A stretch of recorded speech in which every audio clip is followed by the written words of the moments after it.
برنامه سیاسی و تحلیلی دیدگاه.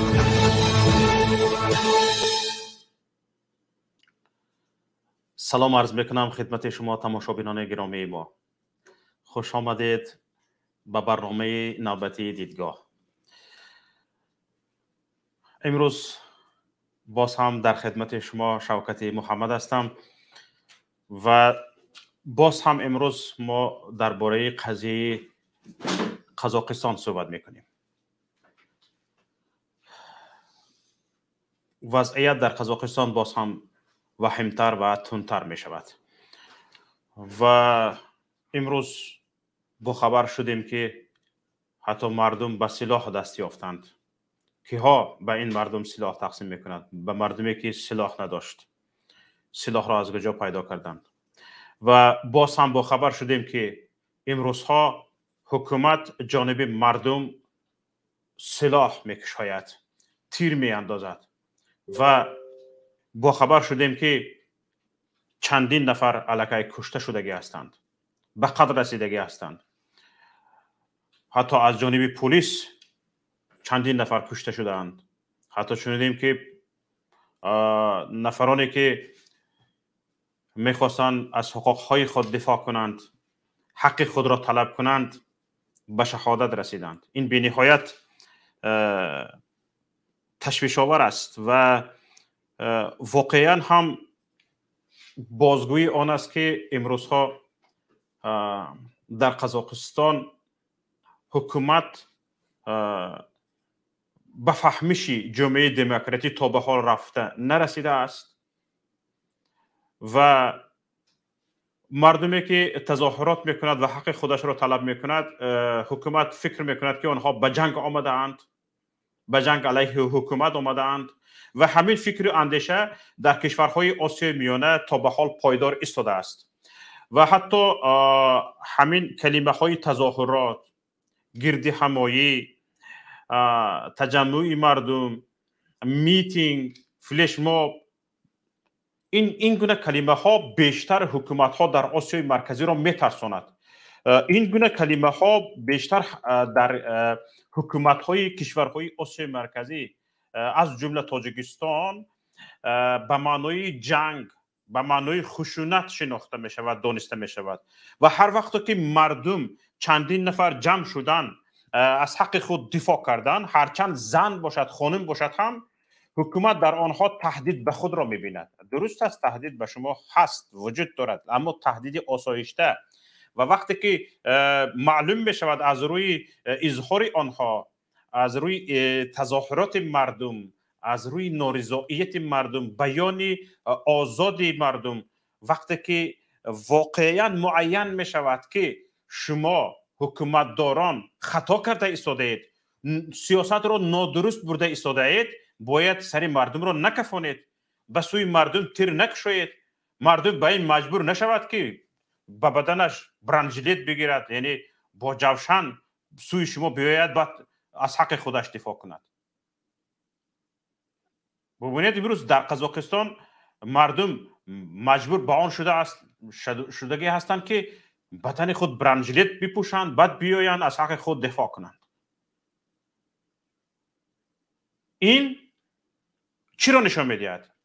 پیش از همه فرهنگ پست سیاسی مقامداران را نشان میدهد. فرهنگ پست سیاسی مقامداران را نشان میدهد و در نوبت دیگر بلند نبودن مدار سیاسی مردم را نشان میدهد. با بلند نبودن مدار سیاسی مردم هم خود حکومت گناهکار است. برای چی؟ برای آنکه برای بلند برداشتن مدار سیاسی مردم کاری نکرده است و هوسمندی بلند برداشتن مدار سیاسی مردم هم حکومت‌های کشورهای آسیای میانه نیستند. برای چی؟ برای آنکه هر وقتی که اینها فکر میکنند که اگر مردم دانشش، سوادش، مدار سیاسیش بلند شد، دانشمندی آنها، آزاداندیشی آنها، صاحباندیشه بودن آنها بر ضرر آنها است. اما واقعیت چی است؟ کشورهای اروپایی، کشورهای آمریکایی، عموما در کشورهای غرب ثابت شده است که نارضایت مردم، به کوچه ریختن مردم، تجمع مردم برعکس حکومت ها را هوشیار میکند. کمبودی هایی که در خود ندیده ایستاده اند به آنها شناس میکند و برای اصلاح کردن کمبودی هایشان چکار میکند؟ کمک میکند. همین است که به مردم اجازه داده اند تا اینکه هر وقت که به یک سیاست حکومت نارضا شدند تجمع کنند، دست جمعانه تظاهرات کنند و نارضایت خود را آزادانه بیان کنند. در این حالت چی کشف می شود؟ همان عیب هایی که و همان نقصان هایی که حکومت با چشم خودش ندیده ایستاده است مردم به حکومت نشان می دهد و حکومت در حال باخبر می شود که این گونه کمبودی ها داشته است و از این گونه کمبودی ها مردم نارضا بوده است و به خاطر رضایت مردم را به دست آوردن حکومت چیکار میکند؟ به اصلاحات دست میزند، به اصلاح خود دست میزند. اما در کشورهای آسیای میانه خصوصا در تاجیکستان و قزاقستان اساساً باندیتیزم کار میکند، نه حکومت. کسانی که سواد دارند، دانش دارند، عقل دارند، هوش دارند فقط میترسند از جانشان، بیشتر با این حکومت سازش کردگی هستند. هرچند عقل و هوش دارند از جانشان میترسند و مجبور هستند که با این باندیت ها زبان بیابند. در اونجا فرزند دارند، نبیره دارند، یار دارند، دوست دارند، دختر دارند، کلین دارند. برای همین کوشش میکنند که با این باندیت ها سازش کنند و چیزی را نگویند که این باندیت ها از آن غششان بیاید، خشمشان بیاید. انا برای همین هم کوشش میکنند که با این باندیت ها سازش داشته باشند. اما قسم از دیگر نفران، روشن فکران، صاحب اندیشگان میگن که به این اندیشه هستند که اگر من خیشم را گویم، من تبارم را گویم، من فرزندم را گویم، همه روزشان را گویم، فردایشان چی می شود با این باندیت ها؟ امروز من خاموش باشم، فردای ملتم را برباد می دهم. برای همین گفتنی باید گفته شود، حق باید طلب کرده شود. و حالا ببینید در همه کار ما یک قدم عقب‌تر از قزاقستان هستیم. از ما دیده پیشتر قزاقستانی ها، مردمی قزاق پیشوادار شدن، البسی دار شدن. ما بدتر البسی دار شدیم، پیشوای ملت دار شدیم. حالا بعضی از قانون های قزاقستان که نورسلطان نظربایف را تا مردنش در رأس حکومت نگاه می‌دارد، این گونه قانون ها در ما هم قبول شده است. و حالا ببینید وضعیت به چی آورده رسانده است. وضعیت این خیلی است: یک وزنینی به سر ملت آمد، به سر ملت قزاق آمد. در حال نظربایف از چند کلیچکه هایش دست کشید، از چند مقام هایش دست کشید. یکم پیش از همه از رئیس شورای امنیت قزاقستان دست کشید. بله، دست کشید. او یکم رئیس شورای امنیت قزاقستان بود، دست کشید. با از چند وظیفه هایش دست کشید، از هیچی نمونده است. طبق بعضی از خبرها الکی قزاقستان را ترک کرده است. هرچند این خبر در رسانه های معتبر تصدیق نشده است، اما در بعضی تلگرام کانال ها گفته می شود که نظربایف قزاقستان را ترک کرده است و حالا در کجا قرار دارد تعیین نیست. به هر حال او چیکار کرده است؟ از قزاقستان رفته است، مردمش را ترک کرده است. اکنون حالا وضعیت تاجیکستان همین شد. برابر آن که در بدخشان یک نوآرامی به میان آمد، در حال رئیس جمهوری تاجیکستان را ترک کرد، از تاجیکستان برآمد. و این پیشواها همینطور ترسو هستند. و وقتی که سال 2020 کرونا ویروس به تاجیکستان آمد و تهدیدش بیشتر شد، 2 هفته رئیس جمهوری تاجیکستان از بونکر نبرآمد. 2 هفته رسو گم، نامش هم نیست، نشانش هم نیست، از بونکر نبرآمد. اینها تا این درجه ترسو هستند، با مردم نیستند. اما ببینید حالا در قزاقستان قاسم جمعت توقایف بیشتر برآمد میکند، برآمد کرده ایستاده است، هر روزه برآمد کرده ایستاده است و گفته ایستاده است که ضرور شود باز من دوام روز برآمد میکنم و فکرهای خودم را میگویم. برآمد کرده ایستاده است و گفته ایستاده است که تا آخری دم من در قزاقستان میمانم. این حالا ثابت کرده میخواهد که نفری مهم در قزاقستان آیا قاسم جمعت توقایف یا نظربایف. در همین حال ببینید اکثریت تظاهرگران هم نه بر ضد بیشتر توقایف بلکه بر ضد نظربایف شعارها پرتافته ایستادند. شالکت گفته، یعنی پیرکی دف شو، نه بر ضد پرزیدنت توقایف. اگر همین وضعیت به سر تاجیکستان آمد، حالا در تاجیکستان هم پرزیدنت را آماده کرده ایستادند. یک نفری یک عمره داریم، او از پرزیدنتی برود هم یک نفری مهم در حکومت تاجیکستان میماند، یعنی امامعلی رحمان.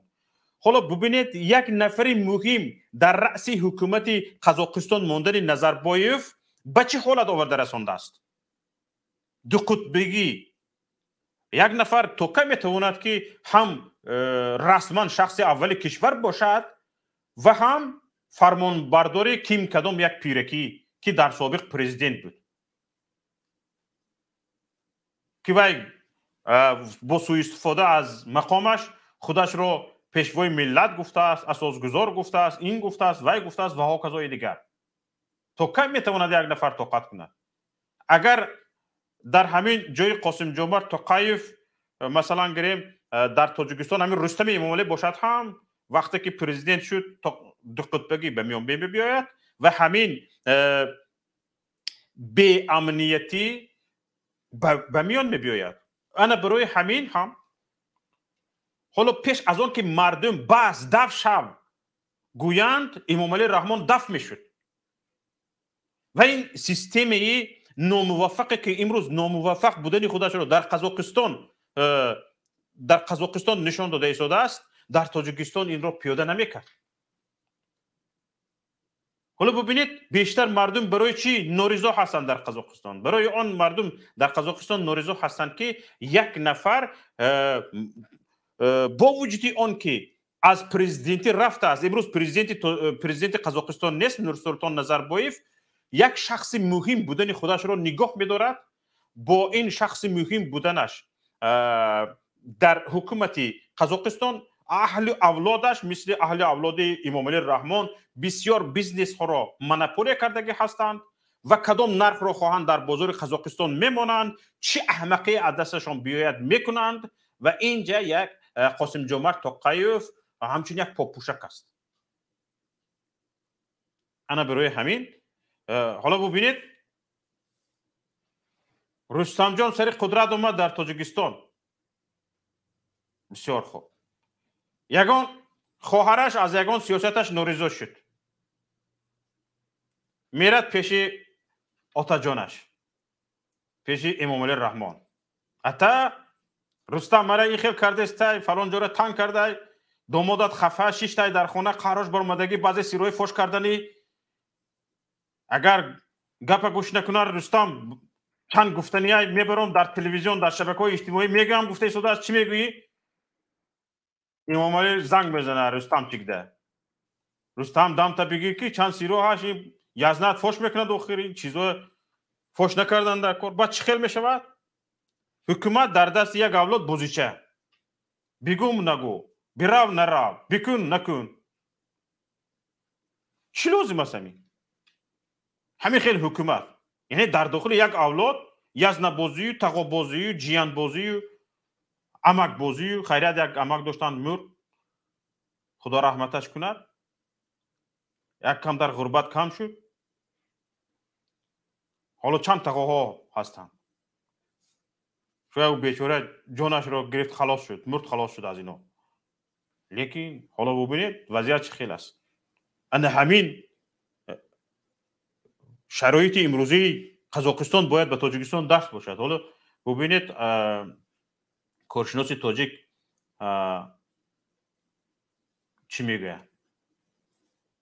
حکومت‌های کشورهای همسایه این باید یک درسی باشد. درسی آنکه مشکلات مردم خود را امروز باید حل کرد. با امید آنکه فردا با امید آنکه این گونه حادثه در کشور ما رخ نمی‌دهد شدن در کار نیست، چون وقتی که چون این حادثه ها رخ می‌دهند الکی دیر می‌شود. حالا ببینید از این درس نمیگیرن اینها. حالا به حکومت قزاقستان کمک کردنی هستند که این دیکتاتورها مردمش را سرکوب کند، لازم شود به سلاح آنها را به قتل برساند، بکشدشان و حتی امروز به دعوت حکومت قزاقستان به ADKB یعنی سپات سازمان پیمانی امنیتی دست جمعی آنها لبیک گفتند روسیه لشکرش را فرستاده است، تاجیکستان وعده کرده است 200 نفر من لشکرم را میفرستم. آنهایی که برای سرکوب کردن تظاهرگران مشق کردند برای در تاجیکستان، کسانی که به تظاهرات میبرند، یک عده مقامات انتظامی تاجیکستان یک عده نفران را افسران را آماده کرده است برای سرکوب کردن تظاهرگران احتمالی. آنها مشق کرده میشن هر 2 ماه 3 ماه یک بار، لازم شود هر ماه یک بار. همین خیلی ها داریم ما 200 نفرشان را به قزاقستان فرستادند. اینها برای سرکوب کردن مردم در قزاقستان کمک میکنند. حالا مردم قزاق چه گفته شده است؟ دفع شوید. همین مردم قزاق مراجعت کرده شده است که ما خواهان آن نیستیم که سازمان پیمانی امنیتی دست جمعی به قزاقستان لشکر وارد کند و مردم را با زور سلاح چیکار کنند؟ با زور سلاح مردم را سرکوب کنند. برای همین هم ببینید حالا این دیکتاتورها هیچ درس گرفتنی نیستن، از عجل خودشان ترسیده ایستادن که مبادای همین وضعیت به تاجیکستان نبیاید. حالا ببینید ما اینجا چندین درس گرفته ایستادیم از قزاق‌ها، چندین درس های گرفته ایستادیم. یکی از همین درس ها همین است که ما دیدیم که اینها چندین درس یک مصلحت هایی داشتن که وقتی که بسری مردم برای هجوم زورش نمی رسد مقامات، در حال طبق مصلحت های پیشکی اینها یک دیگرشون را به کمک دعوت میکردند و می آمدند مردم را سرکوب میکردند تا اینکه در حکومت در همین ظلم و ستم و استبداد باقی مانند. حالا می توانیم حرفهای مردم خود قزاق را بشنویم. یک بار خواهش میکنم مسئولین همین نوار را پیدا کنید تا اینکه بشنویم که خود مردم قزاق در این باره چی گفتنی هستند. انا تماشابینان عزیز، اینجا من میخواهم شما حرفهای خودتون را بگویید، فکر اندیشه های خودتون را بگویید و هر کسی در این باره معلومات دارد بیشتر میخواهد به سمع مردم برساند بگذار باشد. حالا عبدالله را میشنویم. سلام علیکم و رحمت الله و برکاته. اکا شوقت جون بعدا هم برادرایی که ما را میشنوند. خوب سبب اساسی خستن مردم قزاق بعد شهرها ریختنش سببگورش قیمت کردن گاز نبود، سببگورش ریختن قای کردن از سوء استفاده و از وظیفه سران دولتی ما خودشون پیشوای ملت ساخته هستند، بودها ساخته هستند، هیکلاشون ساخته هستند، نموده خودشون قهرمان کرده هستند، یکی مادرش یکی خودش. بعد سبب اساسی این همی خودشون پیشوا و یک عمره در منصب دانستند. مردم سبب اساسی خستن مردم همین است. بعدا سر موضوع میگذاریم.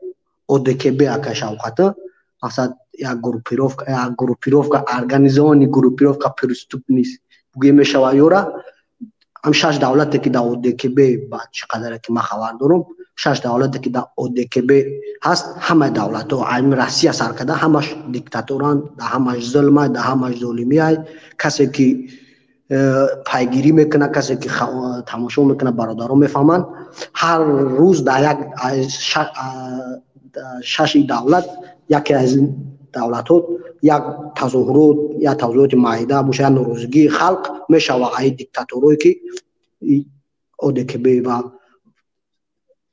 پیروزی مردم قزاق که در مدت کوتاه هم بگه میشه و 4 روز سر دولتشون 3 روز سر دولتشون استعفا داد و دیدن که هر یک دولتی که هر یک سر دولتی که در ارگانیزون پرستوب در گروپیروفکا ارگانیزون پرستوب که داخل در گروپیروفکا دیدن که خلق بسیار شیرسته کم نشیرسته.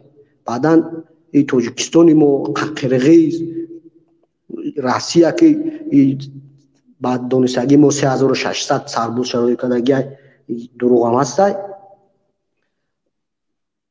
و باز حسب با برادر که برآمد گپ زد. موضوع اساسی همه جا که شوقت که خودتون گفتین از ویدیو شب برادرها گفتن مقصد مضمون گپ هم برادر همه بود که با نافهمی خنافهمی ما خستیم بسر دولت شما نافهمی درونی خونه ما داخل مونده ما نمیخواهیم یک کس بیاید دخالت کنه ای بیرون ما نمیخواهیم یک کس بعداً پدرای ما بعداً ما را بعداً پسرای ما را تربیت کنه پدر و پسر ما را فرمان بوده و درآمدن و گوش نکردن به خلق با تظاهرات هم پیگیری کردم که شوقت دیدیم که ناراضگی مردم است دخالت کردن قواهای بیرونه سر مقصد که یا خلق گوش نمیکنن یا زکون خودشون یا ظلمی خودشون ادامه دادن با حکومتداران تاجیک میگیم اگه گپ ما را گوش هم نمیکنن گپ ما بوده چیه نوبت شما های نکنین این بناموسی را ما مردم خسته مردم یا طور ظالم رحمانوف یا طور ظالم یا طور بود پرست که بوتاتون را ساختگین بود چپا کردن نوبت بود تو یا بود بسوز تو چیکار تا بود مادر تا نکنیم با مادر حرمت داره همه خلق تاجیک بود خطا چپا کنیم رحمانوف گفتن ما همه بود که شوقت با هم برنامه داریم ان شاء الله پیگیری میکنیم اجازه باشه بود یگام صحبتاشی بود داخل میکنین پیگیری تو میکنیم. زنده باشد برادر عزیز. تشکر زیاد به شما. حالا ببینید طبق یک معلوماتی که تقریبا 1 ساعت پیشتر نشر شده است 2298 نفر را مقامات وزارت کارهای داخلی قزاقستان بازداشت کرده است. 18 نفر کارمندان مقامات قدرتی به هلاکت رسیدند. 748 نفر کارمندان مقامات قدرتی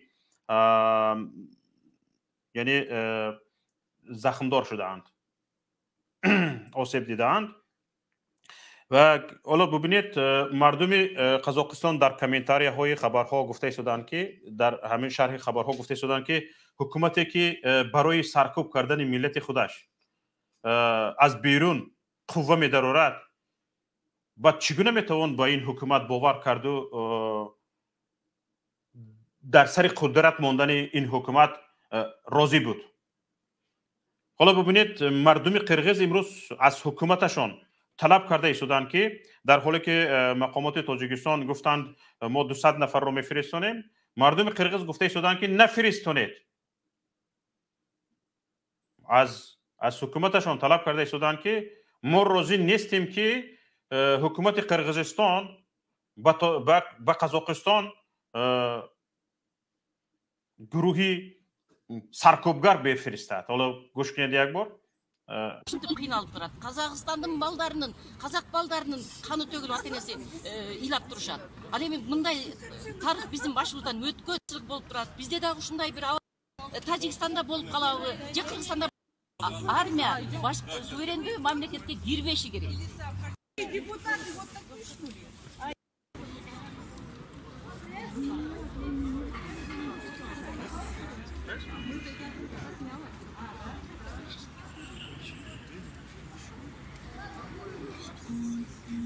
Мы требуем открытого заседания. Elga açık çıkkıla. Elga açık çıkkıla. Elga açık çıkkıla. Elga açık çıkkıla. Elga açık çıkkıla. Elga açık çıkkıla. از همین شعارهایشان معلوم می شود اینها ضدیان هستند که قرغیزستان و قزاقستان ارمی فرستاند، ارمی سرکوبگر بفرستاند و مردم تاجیک هم باید این دعوا رو بکنند، این طلب رو از حکومت تاجیکستان بکنند که به هیچ وجه به قزاقستان سرکوبگران رو نفرستاند. حالا ببینید سلاح، حکومت بر ضد مردم وقتی که با سلاح آمد، وقتی که مردم تظاهرات برپا کردند، تظاهرات آسایشته، گفتن نرخ گازی مایع رو پس کن، فسادکاری رو کم کن، ظلم رو بس کن. وقتی که این خدمتگاران مردم یعنی همین مقامداران به سوی مردم با سلاح آمدند، مردم چیکار کند؟ مردم چیکار کند؟ سرش رو خم کند، توشش رو بکشاید تا اینا بکشندش؟ وقتی که تو به سر مردم با سلاح آمدی، مردم باید چیکار کند؟ دیگه سلاح نگیرد. کسانی که وقتی تظاهرات، وقتی گردی همایی آسایشته، وقتی که مردم به میدان بدون سلاح میبراید، شما سوی آنها تیر میکشوید، تفنگ میکشوید و صدای تیر تفنگ را بلند میکنید برای آنکه چشم مردم را بترسانید. چی مردم دیگر از شما بترسد و به عاقب برود؟ همین کردار شما و همین رفتار شما که میبیید صدای تیر را بلند میکنید، автомат ها را، کلاشنیکوف ها را به مردم نشان میدهید تا اینکه چشمشان را بترسانید، انا همین کردار شما مجبور میکند که مردم به دستش سلاح بگیرد. این تجربه در تاجیکستان شده است. ما این تجربه رو داریم. شما خودتان حکومتداران مجبور میکنید که مردم برای حفظ جانش وقتی که گپش با طور آسایشته نمیگذرد، سلاح دریافت کند، سلاح به دست بگیرد. اما وقتی که شما برای حفظ ترتیبات کوشش میکنید، حرکت میکنید که به بی‌ترتیبی راه داده نشود و مردم در یک حالت آسایشته حرفای خودش را بگوید، بشنود و این حالت را یعنی با طور آسایشته بدون هیچ یک خشونت تظاهرات کردن مردم را حکومتی که تامین کرده نمیتواند، او حکومت از بودنش نبودنش بهتر است. حکومت ضعیف است. حکومت اگر ضعیف نباشد به قدرت خودش، حالا تاجیکستان قدرتمند شده که بعضی از همون نفران در تاجیکستان گپ میزنند، کاسالیسانی حکومت گپ میزنند، کاسالیسانی انیخترش رژیم گپ میزنند، میگن حالا تاجیکستان که شوخی کردن ممکن نیست، این خیلی به قوت شدگی، قدرتمند شدگی. حکومت قدرتمند، حکومتی که به قدرت خودش بیشتر از همه به مدار سیاسی خودش به فرهنگ بالای سیاست خودش اعتماد دارد، سوی مردم تیر نمیکشاید، صدای تیر را بلند نمیکند. از او صدای تیر شنیده نمی شود. مردم آسایشته چند قدرش سلاح دارد که تو به سوی او سلاح میکشویی؟ این نشانه ضعف شماست، نشانه ترس و هراس شماست. میخواهید انا همین ترسی هراس خود را که در دلتان افتاده است و در لرزیده ایستادید در دل مردم جای کنید تا که مردم رو هم ترسو کنید. حالا یک زنگ از واتساپ اومده ایستاده است، انتظار نکنیم. الو، سلام علیکم. و علیکم السلام و رحمت الله و برکاته. شوکت جان، همین چیزایی که در ریسپوبلیک قزاقستان شده است، این برای مردم ما، برای هموطنان ما، برای دولتدارای ما یک درس باید باشه. توکای خلق ما در عذاب، خلق ما بی‌صاحب که حیات زندگی دائمی برای قزاقستان ایما 100% بالا بود. بله. لیکن که همین یک آدم آخه همین یک چیز چند 30 سال ما این 50 ساله شدیم، ما 20 ساله بودیم. همین چیزایی که میگن که 92 سال از همه روزای خوب بود. باید آدمای بزرگ، آدمایی که با معرفت، آدمایی که دانا، آدمایی که یک چیز میفهمیده که در دولت نیست. بله. هستن هیست مال ملک و این چیزهای جمع کردگیشان گوشهایشان را کر و چشمهایشان را کور و زبانهایشان را گم کرده است. شوکت جان، من همین اصلین صاحب نظر رو انا جورابک امین یگانه یکمین آدمی که ما تلفات بودگیم در دوره همین استقلالیت این جورابک امین بود. اصلین صاحب نظر رو، اوسیمی، اوتاخون لطیفی، همین آدمایی که گلچین کردن این ما رو نابود کردگیم. همین قزاقستان همین رفتگی. نگاه کنه آدمای بزرگ قزاقستان در اروپا در دیگه جا یکم نیست. همه اویلوی چه خیلی که در خمون اویلویه همه جمع اویلوی. بله. نمیشه این دولت توکای خیلی نمیره. درست است. خلق آزاد نموشده که شاگردون. من در یک جای زندگی میکردم در همون تاجیکستان، دوره حکومت سویتی در همون جا یگم کس وای کردن نمیتونیست. باز یگم نیست. یگم چی؟ خلقی همه بایترین خلق بیاد که وادی حصار همونجا زندگی میکردن. نیست اوزی شوکت جان، باور کنید که شما از ما خوردیم در چیز. لیکن شوکت جان، شما من آدمای خوندگی علم و ما آدمای مکتب میانه حکومت سویتی را تمام کردیم. لیکن ما میبینیم این احوال باور کنید یگم قزاق در روسیه نیست. مهاجر به حد تاجیکستان نیست. برای مهاجرات در قزاقستان کار میکنن. کار میکنن. این خلقی که یک کمتر چه گوییم سطح زندگی مردم رو بینید. معاش میانه در قزاقستان $645 است، در تاجیکستان $132. هم $132 هم نیست شوکت. اکنون همین خیلی میگن 1,500 سومانی میگن معاش میانه. برای چی خیلی حساب کردگی هستن میدونید؟ معاش میانه چه خیلی افتادگی است میدونید؟ برای چی 1,500 شدگی است؟ برای اینکه 150 نفری معین هستند که در تاجیکستان حداقل معاششان $12,000 است و اینها به سر مردم قمبغل تقسیم می شود. اگر 300 سومون میگرفتگی باشند هم میبراید معاششان وقتی حسابی میانه.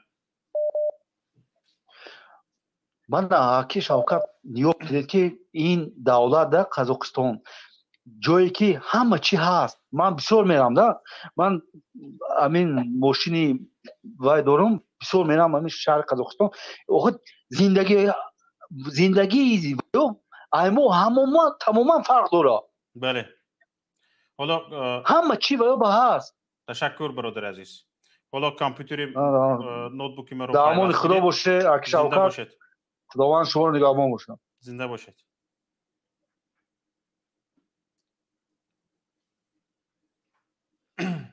ببینید علاقه کراتل های روسیه به قزاقستان آمده رسیدگی هستند علاقه سراسیمه از سمالیات فرموده ایستادند و اینها گویا برای آرام کردن قزاقستان اینها کمک میکنند همین فراست باشد که همین مرتبورت‌های یا کراتل هایی که از خارج میبیایند شما حکومتدارها آنها را برای بقا ماندن خودتان دعوت میکنید اینها فلانی برادری فلانی خواهر فلانی یا که فلانی خیشی فلانی بودنش را به حساب میگیرن یا نه ببینید شما سینه خودتان را به سوی تیرهای خارجی ها باز کرده ایستاده اید و مردم خودتان را با دست خارجیان به کشتن داده ایستاده اید این چی گپ است خودش یعنی از خارجی ها کمک میکنید کمک طلب میکنید تا اینکه مردم خودتان را خارجی ها بیایند سرکوب کنند به شما کمک کنند در سرکوب کردن مردم بجای این نمیشد که شما به گفت مردم گوش میدادید به صدای مردم گوش میدادید مردم را گفتگیش را اجرا میکردید برای چی شما را مردم انتخاب کرده است آنها را سرکوب کنید بکشیدشان من ببینید کشته ایستادند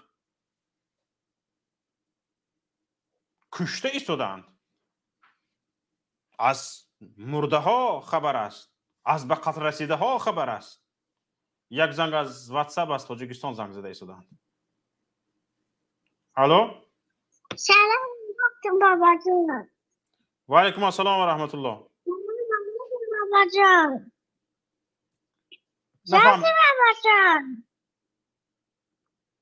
چی میگه بابا جان سوزم تشکر سوزم بفرما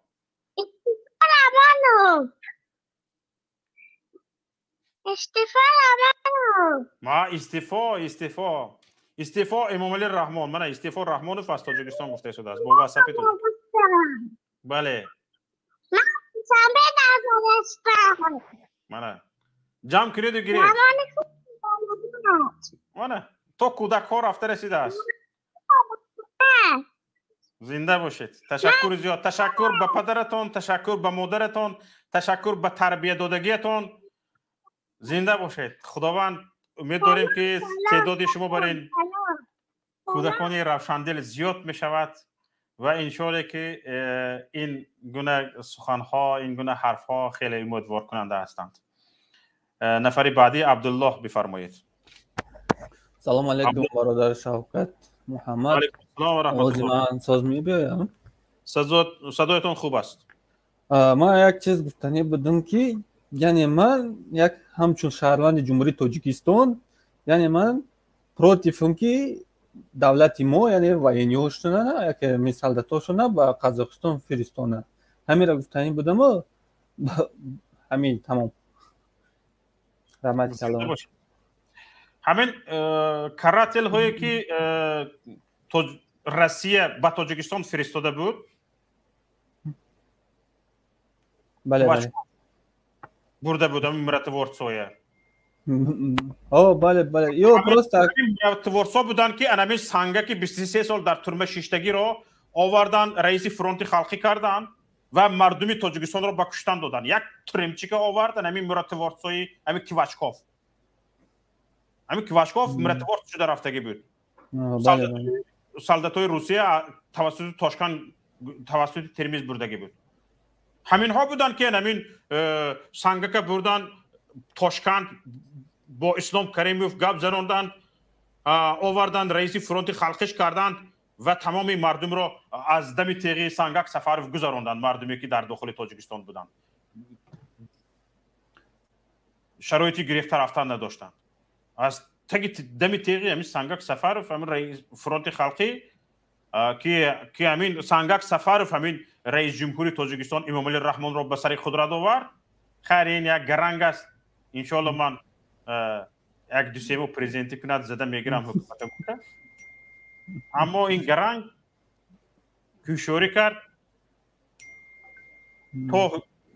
то ба гап даромад ки як дастуруяшро шуста, як сару либосашро иваз мекардагӣ шуд ки ҷояш таги хок шуд. бале бале, бо як гуфтании дорум бародар, агар мумкин бошад, яъне агар иншоаллоҳ мо насиб кунам, мо агар митинг кунем, яъне мо набояд ранги ҳамин қазоқҳо, яъне ҳозир мо мебинем ки бисёри ҷоҳоро зада шикаста истоданд, дузди ғоратгарӣ бисёри баъд шуда истодааст. барои ҳамин гуфтанӣ будам ки мардуми тоҷик агар ки мо ки митинг ки ба кӯчаҳо баромадем, яъне мо набояд ин халиёра яъне допускат кунем ки баъди последствиш бо хеле гап бо мо, яъне чанд қайба бо қафо мемонем, бо магарем бо худмон ҳамора обод кунем. ҳаминро гуфтанӣ бошум. раҳмат калом. зинда бошед. зинда бошед. аммо ман ба ин бовар ҳастам ки ҳар ҷое ки ҳукумат бо нотавонбинии худ, бо ноуҳдабароии худ, ҳар ҷое ки садои тирро баланд мекунад ва ҳар ҷое ки аз хушунат кор мегирад, дар ивазаш ҳеҷ вақт мардум дасти салом дароз намекунанд. ҳеҷ вақт дасти сулҳ дароз намекунад мардум. ҳатман аз ҷои силоҳро меёбад. гранатомёт дар кор бошад, гранатомёт, миномёт дар кор бошад, миномёт, танку тупу туфанг дар кор бошад, танку тупу туфанг, ҳатто лозим бошад ҳамон бесплотникро дарёфт мекунад ва истодагарӣ мекунад то ҷое ки зӯраш мерасад. озодӣ ба зиндониҳои сиёсӣ бифармоед. ассалому алайкум ва раҳматуллоҳи ва баракотуҳу. бародар Шавқатҷон, бинед ки ҳамин навороя ахборои ҳамин ҳодисаи Қазоқистон дар ҳоле ки ҳозир рух дода истодааст пайгирӣ мекунам. дуру се рӯз бозо ҳамин хиёнат аз тарафи ҳукуматдоро аз сӯи мақомоти қудратӣ шурӯъ шуд. баъд ин мардум даст ба ҳамин хел ҷиноятое ки мисол тарзи магазинҳоро шикастану ғорат кардану мошинҳоро алоб задан, аввали сабабаш аз тарафи ҳамоно шуд, аз тарафи ҳукуматдоро шуд ки ин мардум ба ин амал даст задан. аз рӯзи аввал ба ин амал даст назадан инҳо. бале, дуруст аст. агар ҳамино агар бо як муомила меомадан, бо як диалог ҳамсӯҳбат мешудану як ҳалли мушкила вай мекарданд, ин гуна мулоқисаҳо намешуд. ва он солдатое ки меран ба хотири дифои як золим, як диктатур, инҳо барои пул меран. инҳо наёмник ҳастанд, чӣ аз Тоҷикистон бошад, чӣ аз Арманистон бошад, чӣ аз Русия бошад. инҳо барои пул, инҳо имону инсонияташонро барои пулу маблағ фурӯхтагӣ ба монанди мисли ҳамин Раҳмонов. инҳо барои пул бошад, инҳо ҳама ҷошон мефурӯшанд. инҳо на имон доранд, на виҷдон доранд, на инсоният доранд. инҳо барои пул ба ҳар куҷо сафар кардан мегиранд. бинед ки ҳамон ҳодисае ки соли 92 93 дар Тоҷикистон баргашт, бо ҳамин хел қувваи бегона дар сари қудрат омад истод. ин ҳодисаро бо хостан бар ҳамин Қазоқистон ҳамин мусибата бо давом диҳанд. ҳамин ҳодисаи Тоҷикистонро гирифтан оварда имрӯз ба Қазоқистон ҳам хел давом дода истоданд. бале, мо дар бари мардуми қазоқ ҳастем, ҳамдарди худро баён мекунем ва аз норозӣ ҳастем ки як тӯда солдатои ки низомиҳое ки аз тарафи Тоҷикистон фурӯхта شد به طرف قزاقستان ما این بار راضی نیستیم اما این دیکتاتور از ترس خودش برای همین که با اونها به عوضش بر من هم یاردم کنم همه خیلی سلطاتای روانکراست اما از مردم نیستن اینا همون فروخته شده ها هستن که شاید که اونا خطایی هم کدام ملت هم معلوم نیست اینا فرقی ندارد برای مردم عادی میکشن گودق میکشن فرق نداره اینها هم خیلی برای سون فروخته شده هستن برای هم شده ما خیلی غمگین هستیم که از طرف به نام دولت تاجیکستان با یک حکومت امروزه غیر قانونی که جنایتکار قزاقستان یاردم میکند ما در این هیچ محل راضی نیستیم و با استاد محیدین کبری شب گذشته دیروز خواستم یک سوال کنم که در همه خیلی حالت هایی که ما مردم که خیستیم با اینها منم خیلی حالت ها با ما چی باید کرد که مثلا از همین یک وی هست که مثال یک قوی هست که اگر حرکت کنیم وقتی که ما انقلاب کردیم تاجیکستان برای دوشنبه خوجم پیوست کردن همون تونیل های با فورا محکم میکنیم ایرپورت های نظارت میکنیم و گرینیس های ما نظارت کنیم که خارجی داخل نشوه بله برای ما همه فقط گرینیسه ها ایرپورت تمام سلامت باشه خدا نگهدار حالا ببینید وضعیت در تاجیکستان باید چگونه این حالت ها به میان بیاید خصوصا مردم اگر تجمع کرد تظاهرات کرد گرد همایی کرد پیش از آن که به این کار دست زنیم باید حکومت تاجیکستان از جهت فرهنگ سیاسی و از جهت راضی بودن و زیستن در جامعه دموکراتی آماده شوند بعد این کارها باید صورت بگیرد حالا ما رو میگید گپ زده استودید کی میرویم تاجیکستان این حکومت جمهوری تاجیکستان حالا راضی نیست که در جامعه دموکراتی زندگی کند و حکمرانی کند با این راضی نیست حالا تمام هوشیارش در این است که مردم را گرنگ نگاه دارد و در همین حالت گرنگی مردم هرچی میتواند بدزدد بره باید غارت کند و ببرد بیرون فهمیده استاده حالا تصور کنید مثال عادی اینها همه دزدها یک شدگی هستند اکثریت همین دیکتاتورها حالا ببینید روسیه گفت که من برای 5 مکتب ساختن تاجیکستان 5 مکتب روسی ساختن تاجیکستان گفت که من 150 میلیون دلار به تاجیکستان دادم ما مردم تاجیکستان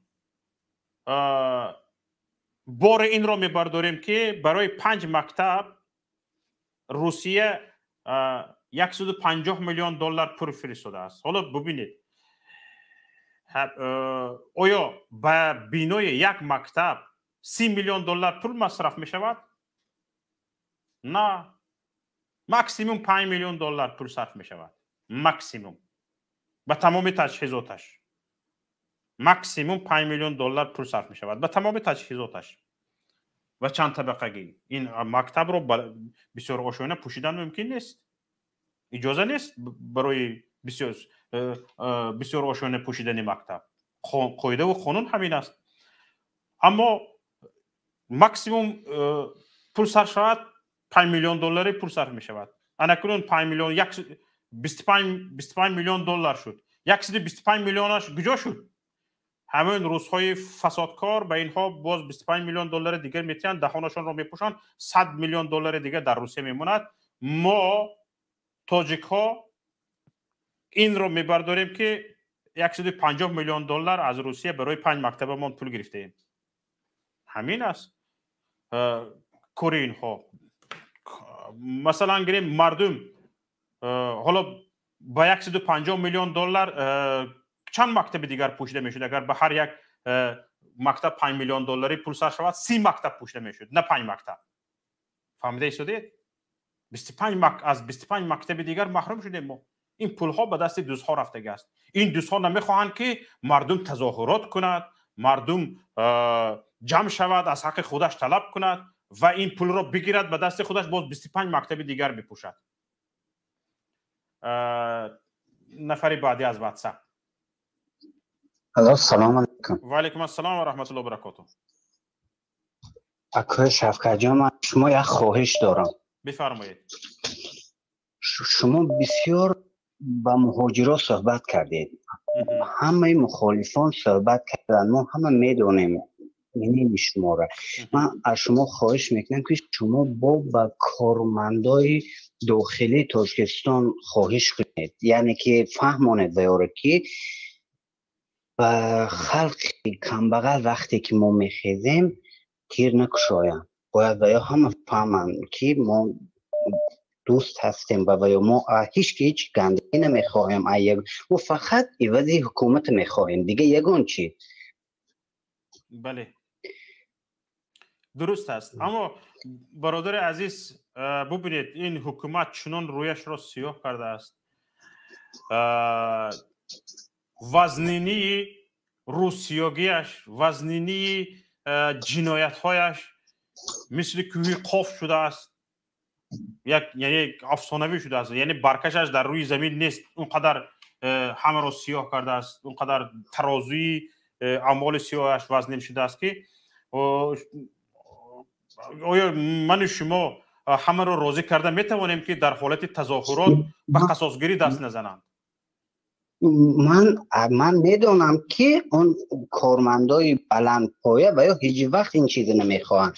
من خواهش من از اون بیچاره‌های سلدت است. برادر این سوال من به مضمون دیگر است. حالا در بین مردم هزارها نفر رو پیدا کردن ممکن است که تشنه خونی امام علی رحمان به اهل اولادش هستند.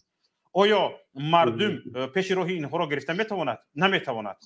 و این چیز اگر حکومت خواهش این را نداشته باشد که یک جامعه دموکراتی و یک جامعه مردم سالار و یک جامعه که حرف مردم را گوش کند بنا کردن را خواهشش را نداشته باشد، به سرش همین روز میبیاید. نفرانی به خونش تشنه را اداره کرده نمیتواند. اما این حکومت از همین حال حاضر مشق کند، تجربه شنیدن صدای مردم را پیدا کند، تجربه به مردم رو آورده گوش کردن را یاد گیرد، این کار خیلی آسان می شود. بدون خشونت کار کردن را یاد گیرد، بدون ظلم و استبداد با مردم همچون یک قسم جدا نشونده این مردم، یعنی از داخل مردم بودنش را برای اثبات کردن کوشش نکند، به سرش همین روز میباید. هیچ کس پیش راه اینهایی که به خونشان تشنه شده است گرفته نمیتواند. بله همین شما را پایین مهاجرات ماشا میکنند. هر یک تیما یک خیش ما هست، خوب وظیفه پستی و کارهای داخلی خوب بلند هستن. یگان خیش تبا بگذار همونا دانم که ما را هم کدوم روز به مثل قزاقستان میخیزیم فهمن که شتو به ضررشان در خلق بیچاره نرسانن. بله سلامت باشه. تشکر زیاد. نفر بعدی رو میشنویم. مهاجر بفرمایید. مهاجر نیست؟ بسیار خوب. آزادی عزت امان. آزادی عزت امان بفرمایید. سلام علیکم. و علیکم السلام. پیش آقا جان خوب هستید؟ ساده هستید؟ زیاد به شما برادر بفرمایید. ما هر چیز زود انقلاب می کراچی شود میگویم در تاجیکستان هم تینج شود، امانی شود با مانند یک صلح و یک پیشوا شود که بر همه پیشوا نگوید خواهش بکنم. خیلی چی گم یک پرزیدنت خوب شود میدونم. بله پرزیدنت خوب شود، آزاد در وطن باید کار کرده نکار، کار کردن در وطن می شود و آزادی شود، همه در وطن کار میکنه. بله درست است. زردآلو های اصفهان هم تو خور رفته است بیکار. دوری قدیم چقدر صادرات بود، تا در هیچ صادرات نشسته است. مهنت کردن کار میشود سنی. بله درست است. حاضر همه مهنت نکرده است. دوری قدیم باره مهنت که زردآلو خوب میشود، سنی صادرات میشود، پیشروی میشود. درست. در ما زمین ها هم تو خور رفته است، ما هممون در راستی هستیم. زمین ها خور رفته است، باید کار کردن نکن. آزادی شود کار می شود، همین کار باید شود. از زمستان تینج که گرفته است، یعنی بهار کار سر کردن نکن. بله درست میگه درود عزیز. همون سخن داشتیم، باید یک پرزیدنت خوب شود. ما هم همین امیدواریم. نفری بعدی بفرمایید.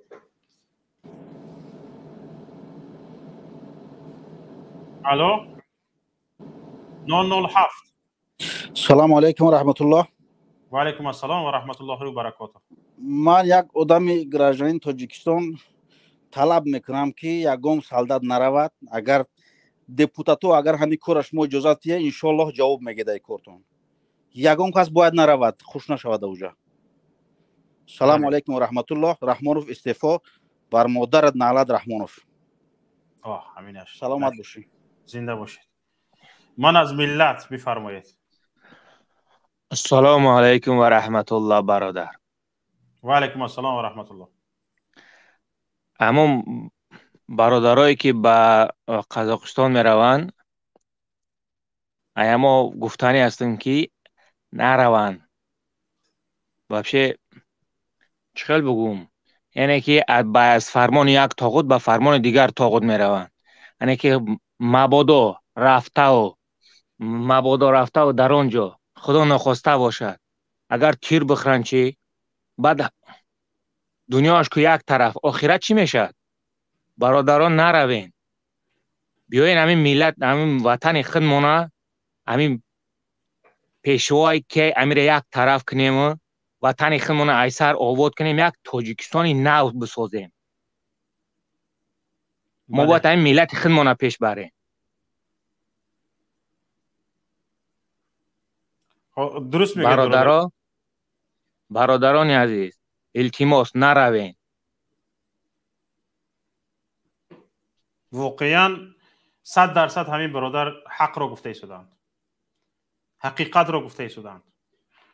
اگر از بیرون به کشور قزاقستان یگان هجوم میشد، با کمکش حاضر بودیم برویم به کمک قزاقستان. اگر از بیرون اما وقتی که حکومت بر ضد مردمش تیر میکشاید و برای سرکوب کردن مردمش به کمک میروند، این چه منطق دارد؟ حالا ببینید در همه جا خروس یک خیل دیگ زده شده است. در همه جا در کشورهای دیکتاتوری خروس یک خیل صدا دارد. در بدخشان هم گفتن یک عده گروه های افراطگرا. یادتون هست وقتی که مردم 5000 مردم به میدان برآمد در هوای خنک، گفتن که یک عده گروهی افراطگرا. حالا در قزاقستان هم قاسم جمعت توقیف همین گپ را گفته شده است. یک گروه های افراطگرا برآمده کشور را خراب کرده ایستادند، تظاهرات کرده ایستادند، گردی همایی کرده ایستادند. آخر این در هر شهر و ناحیه ها 10,000 15,000 16,000 20,000 به میدان ریخته جانش را سپر کرده ایستاده است. این همه این اگر تروریست و اکستریمیست باشد، این شما فقط تروریست و اکستریمیست در داخل کشور تیار کرده اید که همین گپ تا منطق دارد؟ اگر نه اینها سرکرده ها تروریست و اکستریمیست باشد، مردم از پی اینها رفتگی باشد، شما در مکتب 11 سال به مردم چی تعلیم دادید؟ در دانشگاه ها چی تعلیم دادید؟ در تلویزیون ها چی تعلیم دادید که مردم شما را مانده از عقب چند افراطگرا رفته است؟ مرد از این روزتان شرمنده ها، خصوصا شرمنده های تاجیکستان که این گپ از شما برآمده بود. اول 5000 مردم بدخشان 5000 مردم بدخشان وقتی که به میدان آمدن ما در مکتب به مردم بدخشان چی تعلیم دادید، چی تدریس دادید، به دانشجوهاش چی گفتید، به مردمش در تلویزیون ها چی گفتید که گپ شما یک پول پوچک شد مردم از عقب آنها رفت. از این میبرید که منفعت برای مردم از اون گروه هایی که افراطگرایی که شما میگویید بیشتر به مردم بوده از شما دیده. باید این را خلاصه گیری کنید. حکومتدارها وقتی که مردم را شما افراطگرا، تندگرا، اکستریمیست، تروریست میگویید، گپتان را باید گوش خودتان بشنود. گپتان را، حرفتان را باید گوش خودتان بشنود. یعنی وقتی که از عقبی 5-6 تندگرا یا افراطگرا مردم میروند شما را ترک میکنند، این نشانگری آن است که شما به دل مردم زده اید.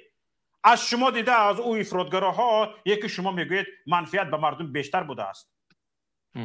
رنگی خاک پای او افراطگراها شما نبوده اید که شما ها را ترک کرده است، به گفته او افراطگراها گوش میداده است.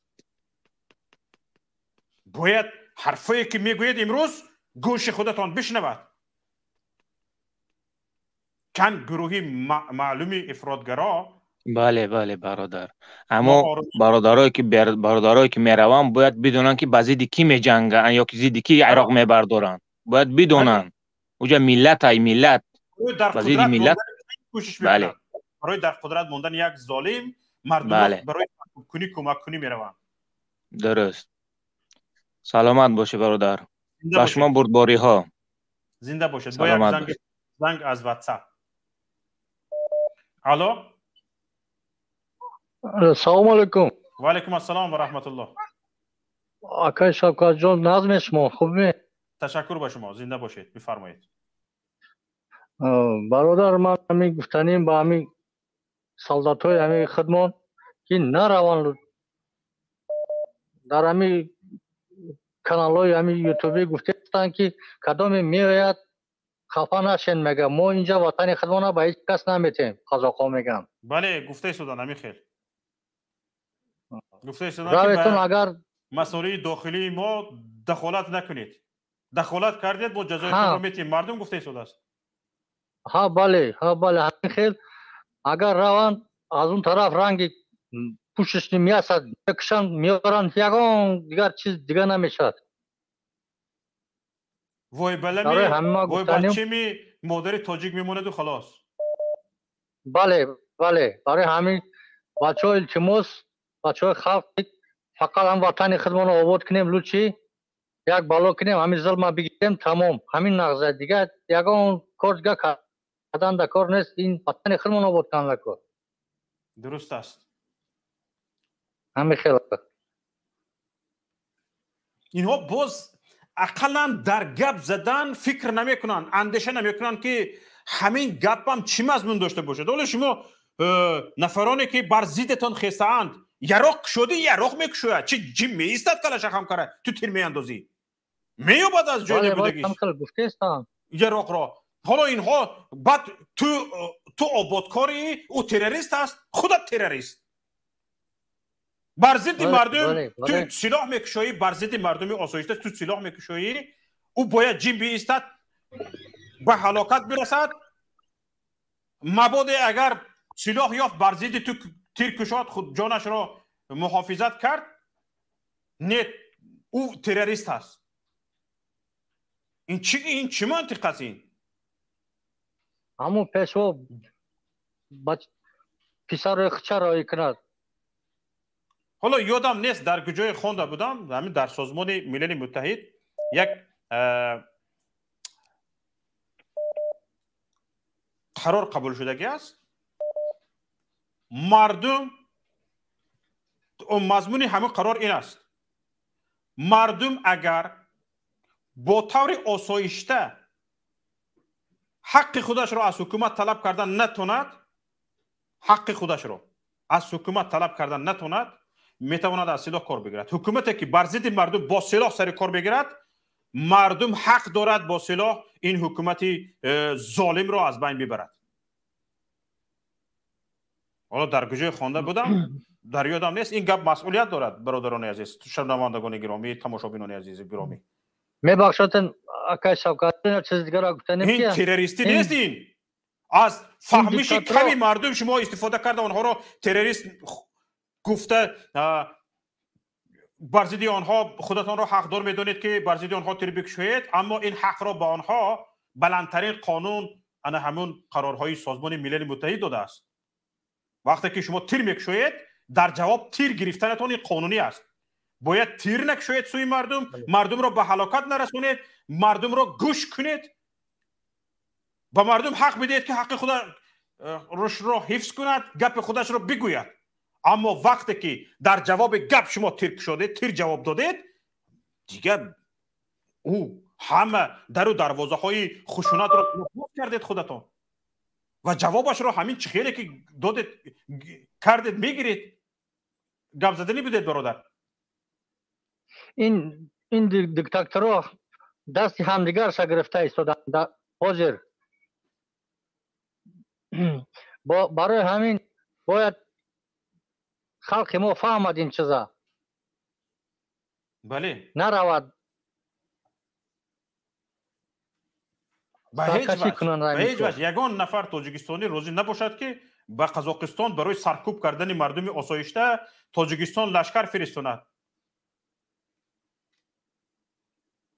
برای همین علی رحمت کرد. زنده باشید. نفری بعدی. السلام علیکم. اول بهادر سوغدی را گوش کنیم. برادر عبدالله خواهش میکنم. برادر سوغدی و بهادر سوغدی. برادر سوغدی. السلام علیکم و رحمت الله و برکاته.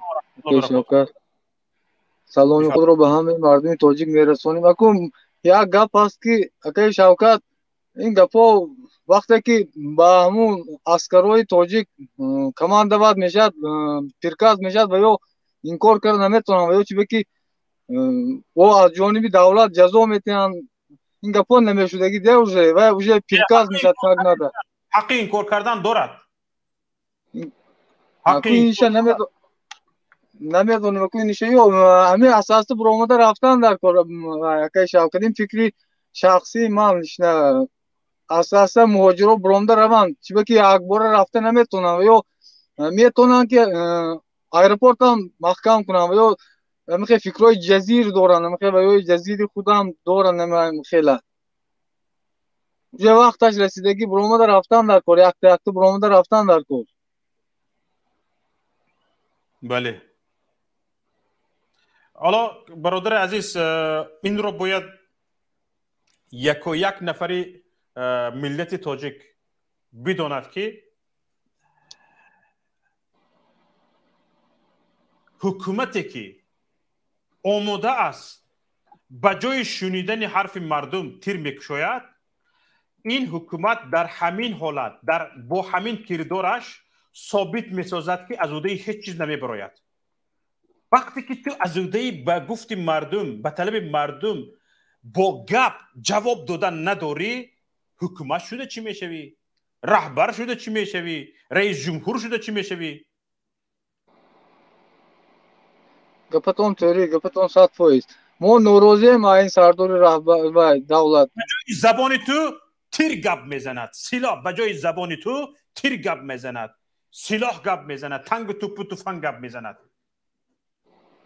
در جامعه دموکراتی باید همین خیل باشد. نه، با همین رفتار اینها ثابت کردند که از یوده نابرو هستند، باید دفع شوند.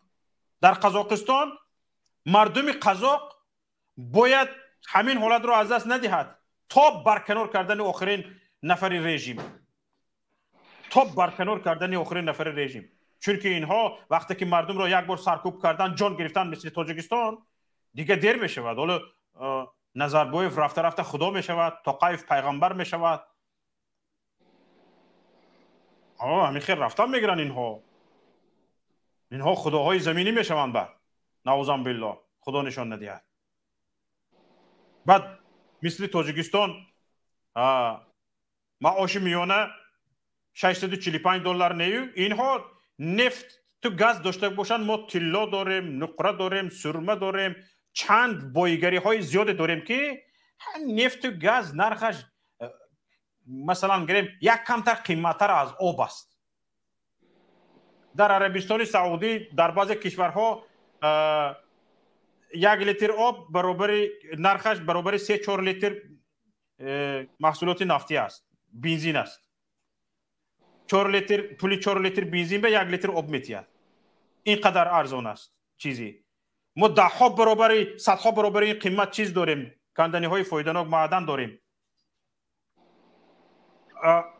در قزاقستان حالا ببینید معاش میانه $645 است، در ما $132 می با این پیشوایمون حالا رفته یک بار سرکوب شود احوال مردم قزاق هم همین بشود دیگه. پیشوا شکرانه کنیم گفته میگردد مردم قزاق هم.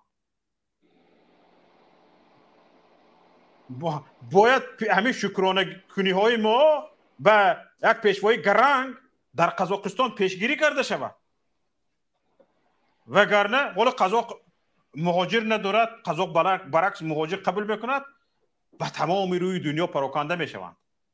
سرخم، زبون کوتاه، در دست جارو، در کله کسکه، خیشت زن لای کن میگردن همیخیل. اگر پیش این رو نگیرن، پیش این سرکوب شوی رو نگیرن، شکرانه کنیم که چنین پیشوا و رهبری غمخوار ملت داریم گفته میگردن. بعد به کفان پول نیافته. عبداللهیف یک نفر دیگر در واتساپ هستند. بعد از عبدالله.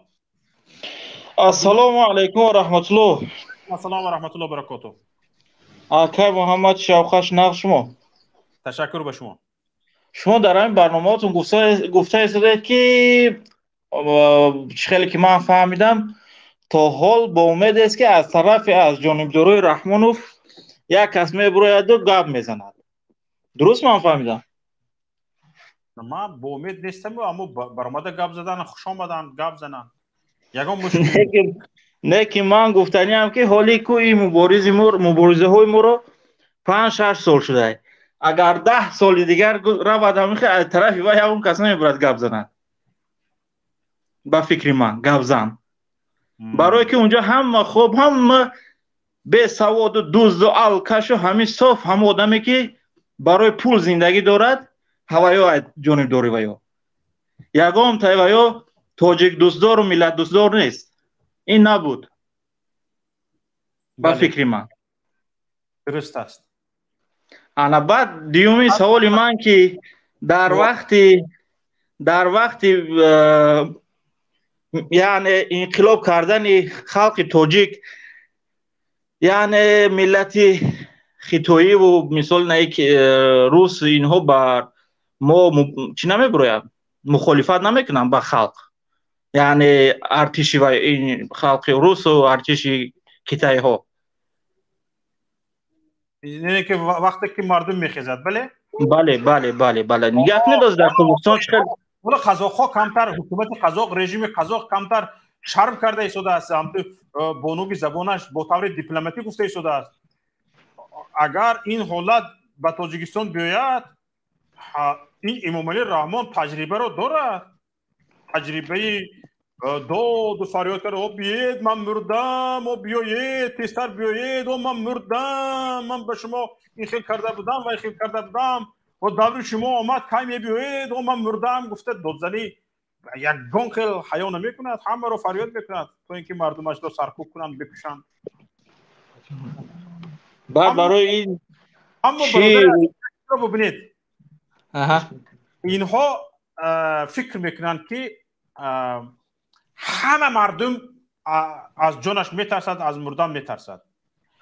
لیکن بعضی حالت ها هست که اگر همین تاریخ رو اگر بیشتر رو بیاریم به تاریخ ها، حالت رو چنان تنگ میکنن که چنان به تنگی مردم رو میبیارن که از جانش سر میشود، دیگر از جانش سر میشود. یعنی در حیات بودن نبودنش رو برابر میدوند. بودنش چی نبودنش چی. یعنی بسیار مردم میگوید که من مثلا گریم عذاب کشیده نگردم، حالت همین خیر رود، من عذاب کشیده رفتم میگرم، امروز نان یابم لته یابم نان نیست. به این حرفا از زندگی کردن مردنم بیا میگوید مبارزه برم. من قربان شوم اقلا فرزندانم یک زندگی درستی آزادانه و سربلندانه بینن.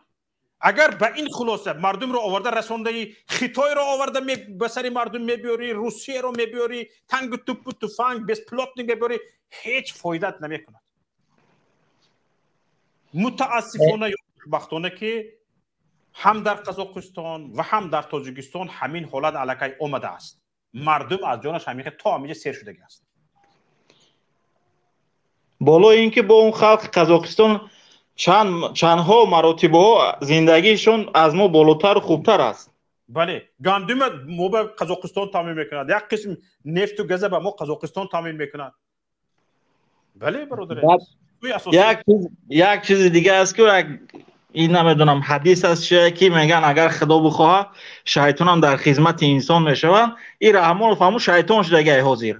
به مثل که نگاه کنید از مردم ما زیقی میکنند و چی میکنند که برای اون برادر پامیر ما را که کشتن همون روز من اعتبارا نگاه میکنم اینم برای ما یک خوبی است. هرچند او برادر را کشتن شهید کردن، لیکن با فکر من و بدیدگی من برای که من همه مخالفا را پیگیری میکنم، همه وقت تماشا میکنم، خیال میکنم که هزارها آدم با بیدار شدن، دوست شدن.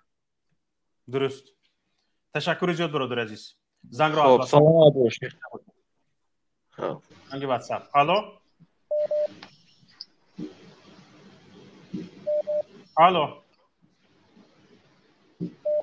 الو. گوش میکنم شما رو. الو. صدایتون کمتر پست است. الو. بسیار خوب شد. سلام علیکم. و علیکم السلام، بفرمایید. Майрамби Шарифзода. شناختم، بفرمایید. Якумашки, приношу самые свои глубокие соболезнования всему казахскому народу, всем тем гражданам Казахстана, которые вышли на демонстрацию против диктаторского режима Назарбаева. Самые глубокие мои соболезнования, потому что они граждане Казахстана, они жители Казахстана. Теперь, значит, что хочу сказать. Дело в том, что вот этот район Яна-Узен, бывший Шевченко, сейчас называется Актау, это является в Казахстане ураноносными и нефтеносными, газоносными районами Казахстана. За этот участок боролась Америка. Это не первый раз оттуда начались демонстрации. И тем более Казахстану отомстила Америка. Почему? Потому что при выводе войск из Афганистана Казахстана просили разместить всех тех людей, которые обучались в центрах Америки. Казахстан им отказал и не дал места для военной базы в Афганистане, в Казахстане. Теперь, значит, за отместку, за два отказа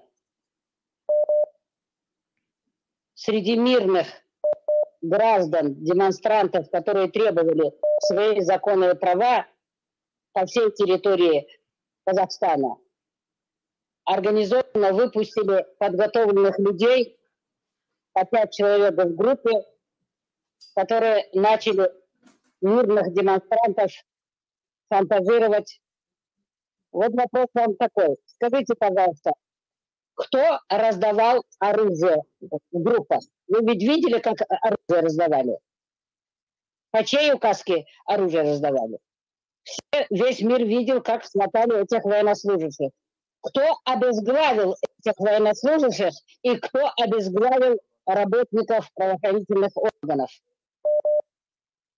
Значит, в действительности были там введены деструктивные силы, которые полностью спровоцировали мирных митингующих граждан Казахстана. Почему я во всех своих предыдущих выступлениях просил, чтобы ни один листик, чтобы ни один цветок, чтобы ни одна ветка дерева не была поломана. Вы посмотрите, что натворили. Массовый грабеж, массовый, просто слов не хватает. И смотрите, все это мы видели в 90-м и 92-м году в Таджикистане. Это видели мы в Ливии. Это мы видели во всех тех странах, где руководили против мирных митингов Америка. И то, что сейчас творится в Казахстане против мирных граждан Казахстана, которые требуют свои законные права на демократическом основании, управляет кто? Управляют те же американцы, сидя где на Украине. Поэтому, конечно, это обязательно придет процесс и в Таджикистан. Почему? Потому что нельзя терпеть, сидеть в голоде, в холоде, нельзя сидеть в темноте, чтобы электричество через тебя продавали, чтобы ты сидел голодный. Весь народ Таджикистана, кроме этой продажной, кроме этой фашистующей бандитской семьи, полуголодные ходят. Начиная от Памира, кончая всеми другими регионами и другими кишлаками. Поэтому люди должны требовать свои законные фундаментальные права. Но при этом нельзя, чтобы какие-то деструктивные силы к ним внедрились и мирных демонстрантов провоцировали, чтобы вызывали ОДКБ. Поэтому ни я, ни Кабири, ни Асир Хусейнов, ни Мухаммад Ихбол, никто не дает гарантию, что в процессе мирной демонстрации граждан Таджикистана, которые будут требовать отставку этой гегемонической, фашистующей, диктаторской, преступной, коррумпированной семьи Эмомали Рахмона и его приближенных, подобные события у нас не повторятся. Это, конечно, очень плачевно, очень плачевно. Какая-то кучка людей живет, а остальные просто существуют, доведенные до абсолютного отчаяния, до абсолютной безысходности. Вы сами подумайте, как можно на 80 сомони жить? Как можно на 300 сомони жить? И то люди годами его не получают. Албатта дилман бисёр мешуд ба тамоми мардуми Казахстон, ба тамоми мардуми Таджикистони мо.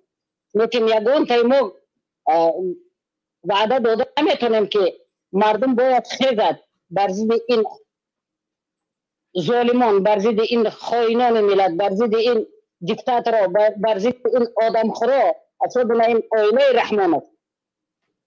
Лекин ки метавонад гарантия диҳад ки мобайни мардуми оддие ки хестанд барои ҳифозати ҳаққу ҳуқуқи худашон қувваҳои сеюма надароранд. بله. آیا حالا به اندیشه شما همه قوه‌های سیوم وارد شدنشان درست است؟ مثلا گریم همین مرتب‌ورس‌ها یا کراتل‌ها. ببینید باید که نه یگان کراتل دارد نه یگان مرتب‌ورس دارد. باید که این کار خود خلق حل کند برای که خود خلق عذاب دیده است. نه یگان مرتب‌ورس نه عذاب میکشد، نه یگان کارگر حکومت عذاب میکشد. اما مردم عادی، مردم محنتکش، زحمتکش، همون مردمی که قشاق کردگیان و به دستشان همچون یک غلام گرفتگیان همون عذاب میکشد. 10 میلیون مردم اگر عذاب کشد، شما خودتون فکر کنید بیچاره نیمش از گرسنگی، از نبودن دارو، از نبودن غذای خوراکواری مرده شدن. یگان این حکومت دارو را رحمتش نمی‌بیاید. بله. تو همون نقطه آخرین رساندن قشاقی مردم، غلام کردن مردم طاقت کرد، دیگر طاقت کردن نمیتواند. باز هم باید که همه ما سرجمانه طلب کنیم که اون آیله خونخوار دیکتاتوری یک گروه جنایتکار آیلوی باید خود استعفا رود و باید که تمام ما مردم را محکم کنیم نمونیم که اینا یگانجا ریخته روند تمام قصرهای ساختگیشان این از من از شما از تمام مردم مسلم تاجیکستان است از اون آیله‌هایی که در میگراسیا کشته میشن از فرزندای وی است از زنای بیوه وی است از پدر مادر وی است باید که یگان چیز ما نشکنیم یگان چیز به خصومت نبیاریم وقتی که خیلی ما باید که همه چیزی که در اونجا هست و از ما هست شاید национализировать передать людям передать государству تشکر زیاد انا برای این تصمیمات بردن برکو вот как надо готовить людей чтобы люди сами не допустили эти третьи силы درست سلامت باشید سلامت باشید یک نفر دیگر از واتساپ زنگ زده شدند بسیار به تکرار زنگ زده شدند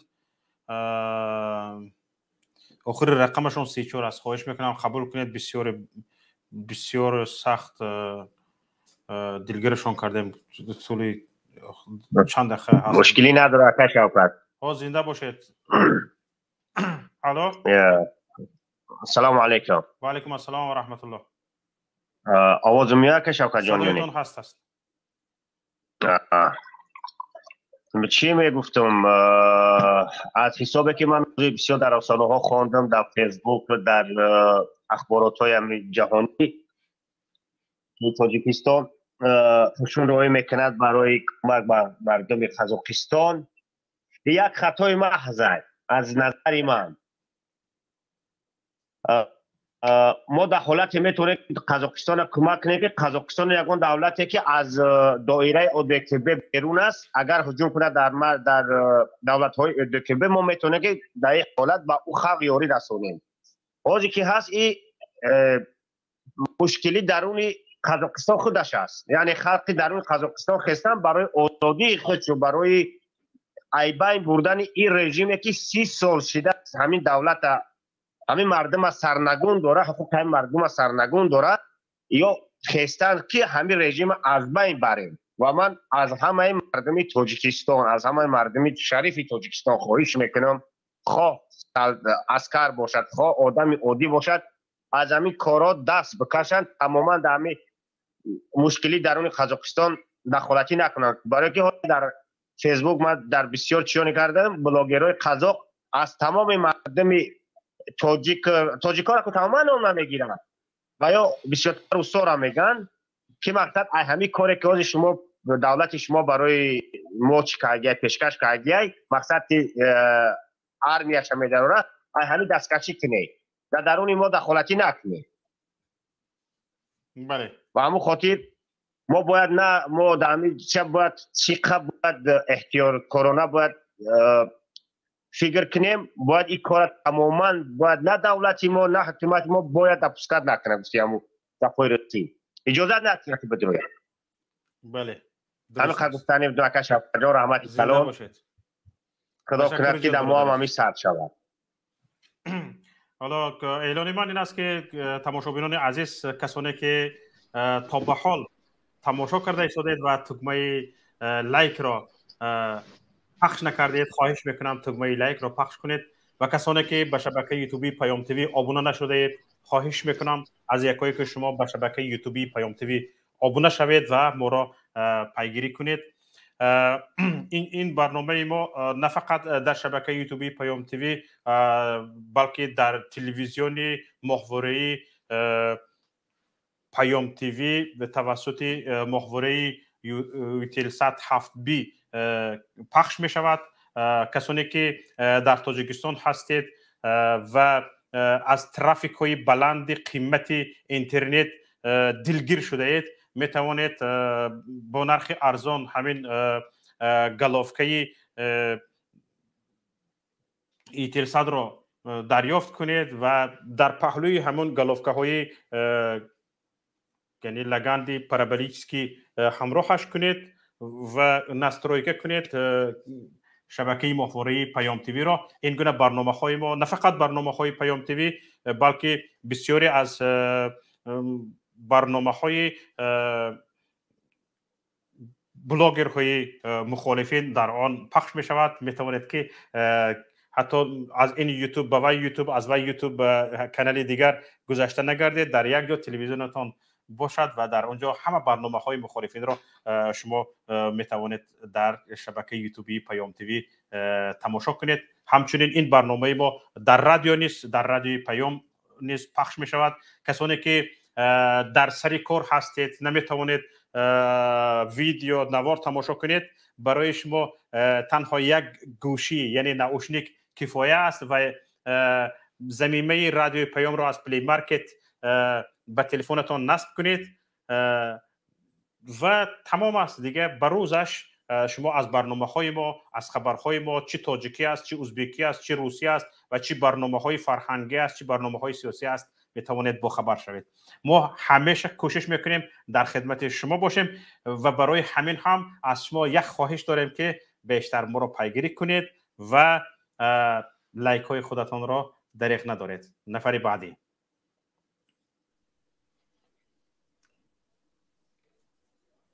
السلام علیکم و رحمت الله و برکاته. خوب هستید؟ ناز هستید؟ تشکر زیاد به شما. آیدی موضوع امروز گفتنی هستم که روسیه همچون یک عضو ОДКБ قوه خودش رو برای ضد خلق قزاقستان نفرستانده ایستاده است، برای که او تجارت دارد و این بازار دارد و بایکنور دیگه این مجبور میفرستاند برای اینکه محافظت کند. لیکن تاجیکستان در آنجا هیچی ندارد، نه تاجیکستان، نه قرقیزستان، نه دیگه نه ارمنستان.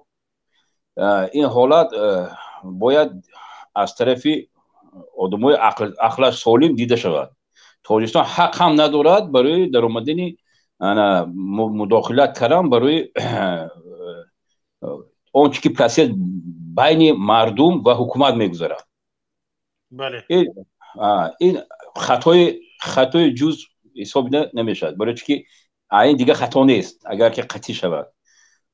ما باید مخالفین از این درس گیریم و ما معلوم شد که وقتی که مردم میخیزد همچنین قواهای حکومتی ما بتوند چنین تشکیل کند، غارت کند، درگیراند، آدم کشد، تیر پراند، حسابی مردمی که ناراضی هستند. برای همین وقتی که مردم میخیزد باید همون گروه هایی که سرجمانه باید باشد. این یک دویمش وقتی که مردم خیست ما حتما باید معلوم کنیم که ما قوه گفتشونی داریم. بگذار حکومت با رحمانوف نه، با حکومت با پارلمانت که در حکومت هست با ها ما گفتشونی داریم. برای که اعتراض بر ضد رحمانوف باید رحمانوف از سر حکومت رود. چه که حاضر نظربایف گرفتن دفع کردن حکومت از بین همون وظیفه دار وزیراش همش دفع کردن، یک همون توقیف خودش مون. همین خلاص با همون گروه باید باشد که گفتشونیت کنه. اون وقت من فکر میکنم که دیگه دولت رو دخالت هم کرده نمیتونه. برای ما چی دخالت کرده نمیتونه؟ برای اونکه ما از حساب امریکا نمیخیزیم، ما مردم حساب خودمون طلب میکنیم. برای مردم باید داند که هیچگاه روسیه هم خوب میدوند که وقتی مردم خیز یک از کدام حساب همون بیزنس و تجارت خودش مدافع کردن برای هم قدر سر زده ایستاده است. همون هم مجبوری، برای که این چیز حالی وقتی همین چه میگود روسا بسیاریش همش خوابن در خوابی و آمادگیان زمستانه تعطیل زمستانه یا بیدار میشن، بعد حکومت با طلب میکنن که برای چی اونجا رفتی. حالا خیلی طلب‌های هم هستن در بسیار رسانه‌ها گفته شده که برای چی دخالت میکنن. لیکن روسیه برای بین مردم و بین حکومت دخالت کردن نمیتونه، حق هم نداره، نه روسیه نه دیگه دولت. برای هم قدر مخالفین ما باید نوترس باشیم، وقتی که سرجم شدیم استوار باشیم.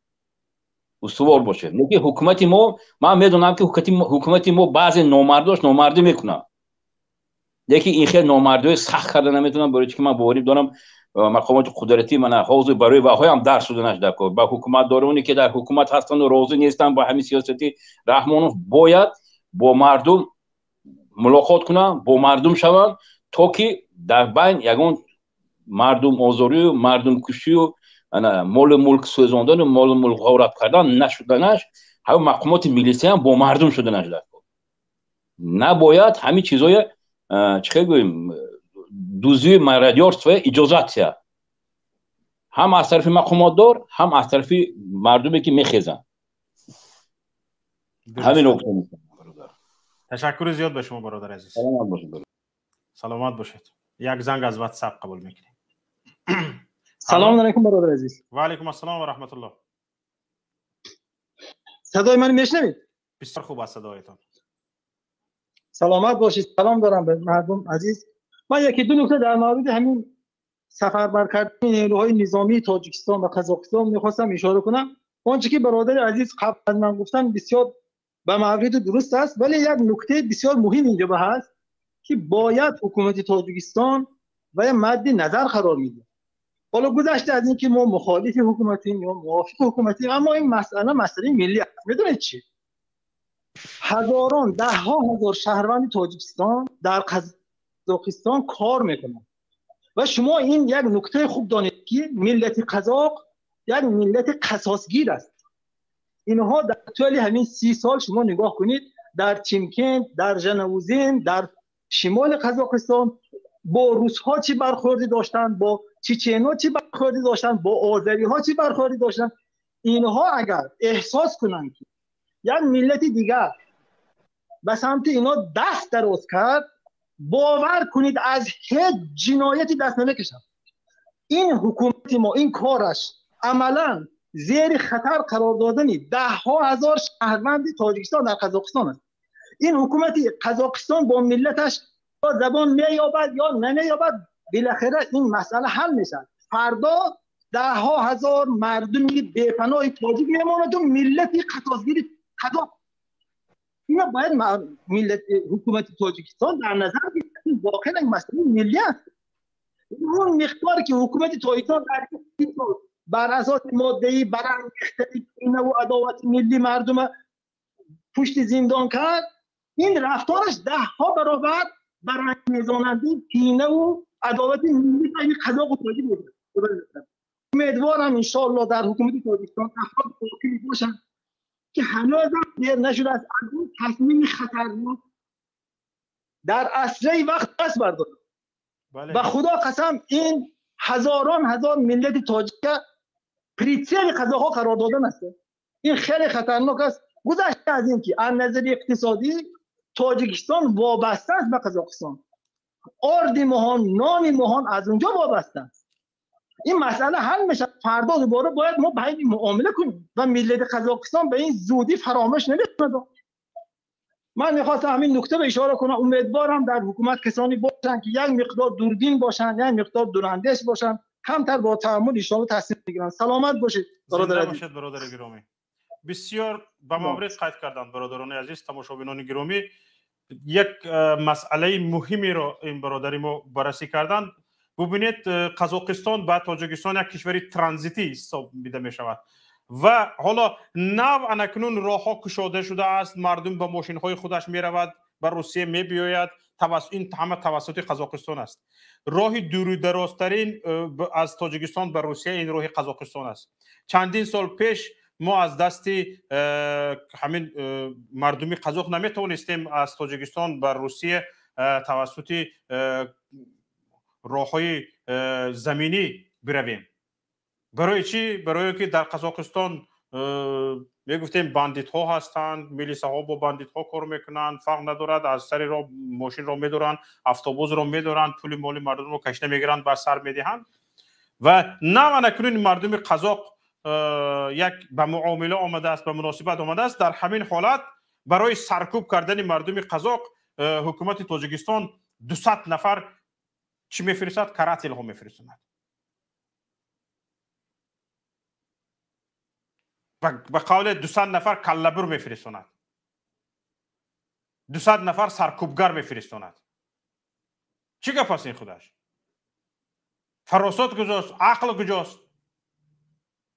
و او انا نظربایف گریخت رفت، امام علی میگریزد میرود، سرش رو گرفته. نظربایف خودش ثابت کرد که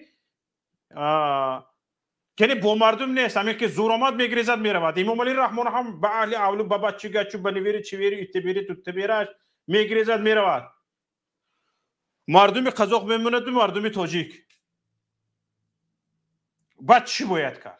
برای همین هم این مسئله باید حل شود. این مسئله باید جدی گرفته شود. نفری بعدی رو گوش میکنیم.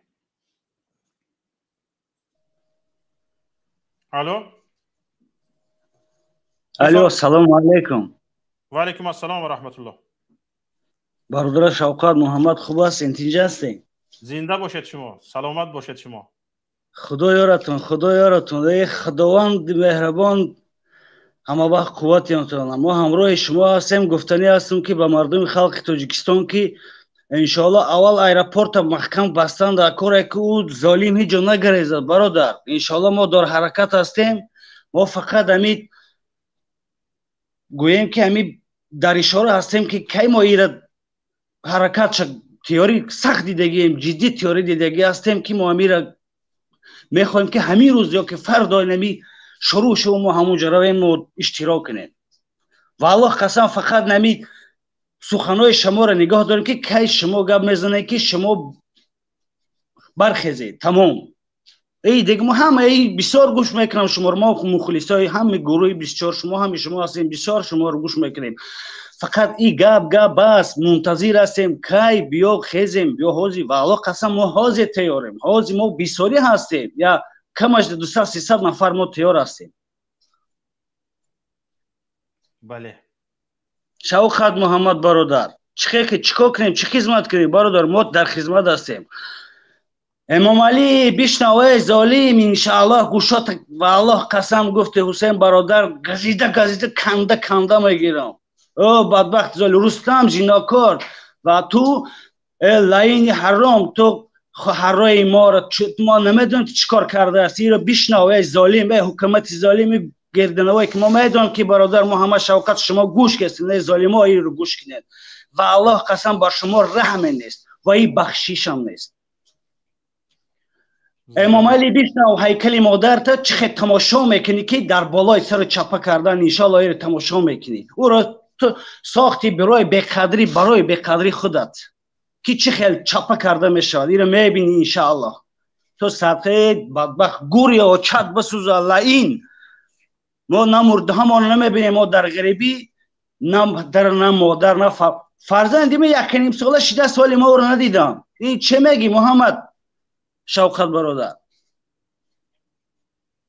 از بکمبوتی با ما نمیایه پلیس بیتی نمیتی اینمی تمام باتی میتیناتی قد میکنه سویت از بانک پول میگیری ماهش روز میایه 700 بار یک روز زنگ میزنن که پول دوای غواری ای کجا میای نمیای فرقش نیست. قرض میکنی چی میکنی نمیکنی یا گاو مال ماشین تو میبره. این دولت داره مور روز بهتره. امام تپک نور لعین ظالم خائن ملت. انشالله تو میبینی چه فرزندا در پیش کشته میشه، چه که فرزندا این ملت میکشی خونی مادرای پدرای او میروزه. ما میخوام که جگر تا خیلی سوخته شما بینه. میخوام با او زناد و دخترها چه در پیشت بخشش شوکت محمد او دخترها چه در پیش تجاوز کردمش، چه که خواهرای پای برادرای تاجیک مسلمان ما رو تجاوز کردن. انشالله این با دو چشم سر میبینه. خدا یارتان محمد شوکت همین پیام در همون ظالما رساندنی بدم. انشالله زود است ما پیروز میشیم. خدا یارتان. سلامت باشید برادر عزیز. نفری بعدی.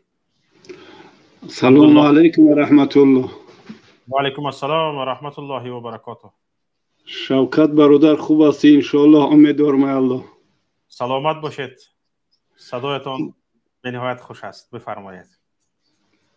برادر عزیز اینم برادری که حاضر تحقیر کرد ای با فکر من ندرست است. ها ما دشمنوگری داریم، ما دشمنوگری نداریم. دشمنوگری برای او داریم که حق ما را میگیرن میخرن، حق مثال فرزندای ما را میگیرن. نه که این ما سبب نمیشه که ما تحقیر کنیم. مرد کارش میکنه، تحقیر نمیکنه.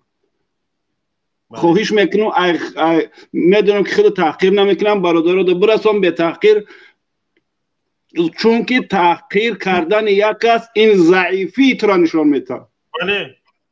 بله درست است. یعنی همین قدر هنر داری. بارک الله.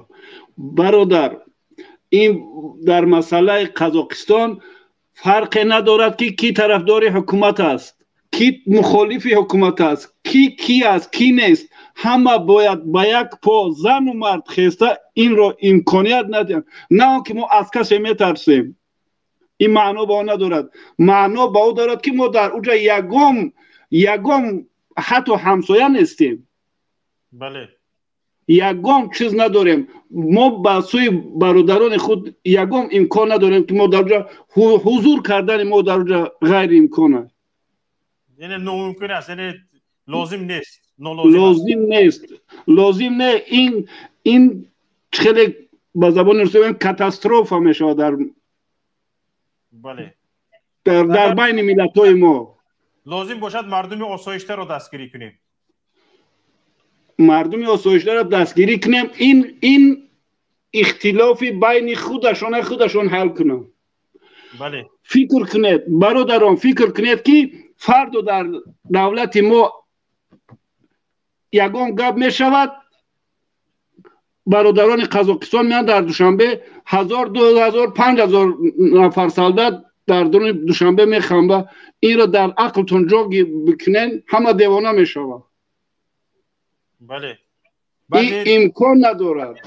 از قزاق‌هایی که به تاجیکستان رفتن که دختری که خواهری که بین چه فرق دارد؟ در بین مردم آسایشته خواهر جیان‌های امام علی رحمان هم از طرف قزاق تجاوز می شود. بسیار خوب قید کردید برادر، بسیار خوب قید کردید. برای خارجی ها چه فرق دارد که نه این خیش تباری امام علی رحمان، نه این از دنغره است، نه این خیش تباری سروزیر است، نه این خیش تباری فلان رئیس پارلمان است، گفته جدا کند بعد تیراندازی بعد دوبین که بزند. بارک الله. درست است برادر، زنده بود.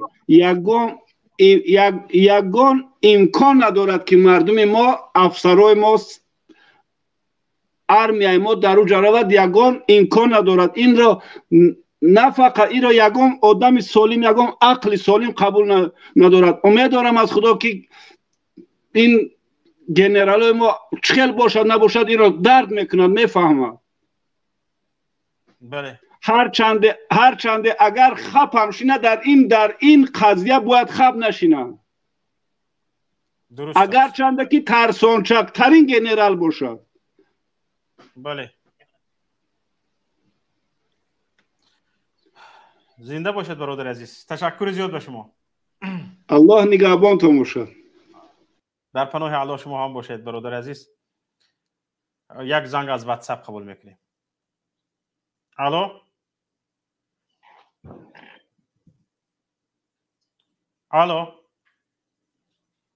الو سلام علیکم آقای شوکت. و علیکم السلام و رحمت الله. یک سوال میدادم آقای شوکت، امی چخیل که مقصد در امی وقت تظاهرات چخیل میشود که مقصد یک دیگر کشی میشود؟ ملت خود چه است مقصد؟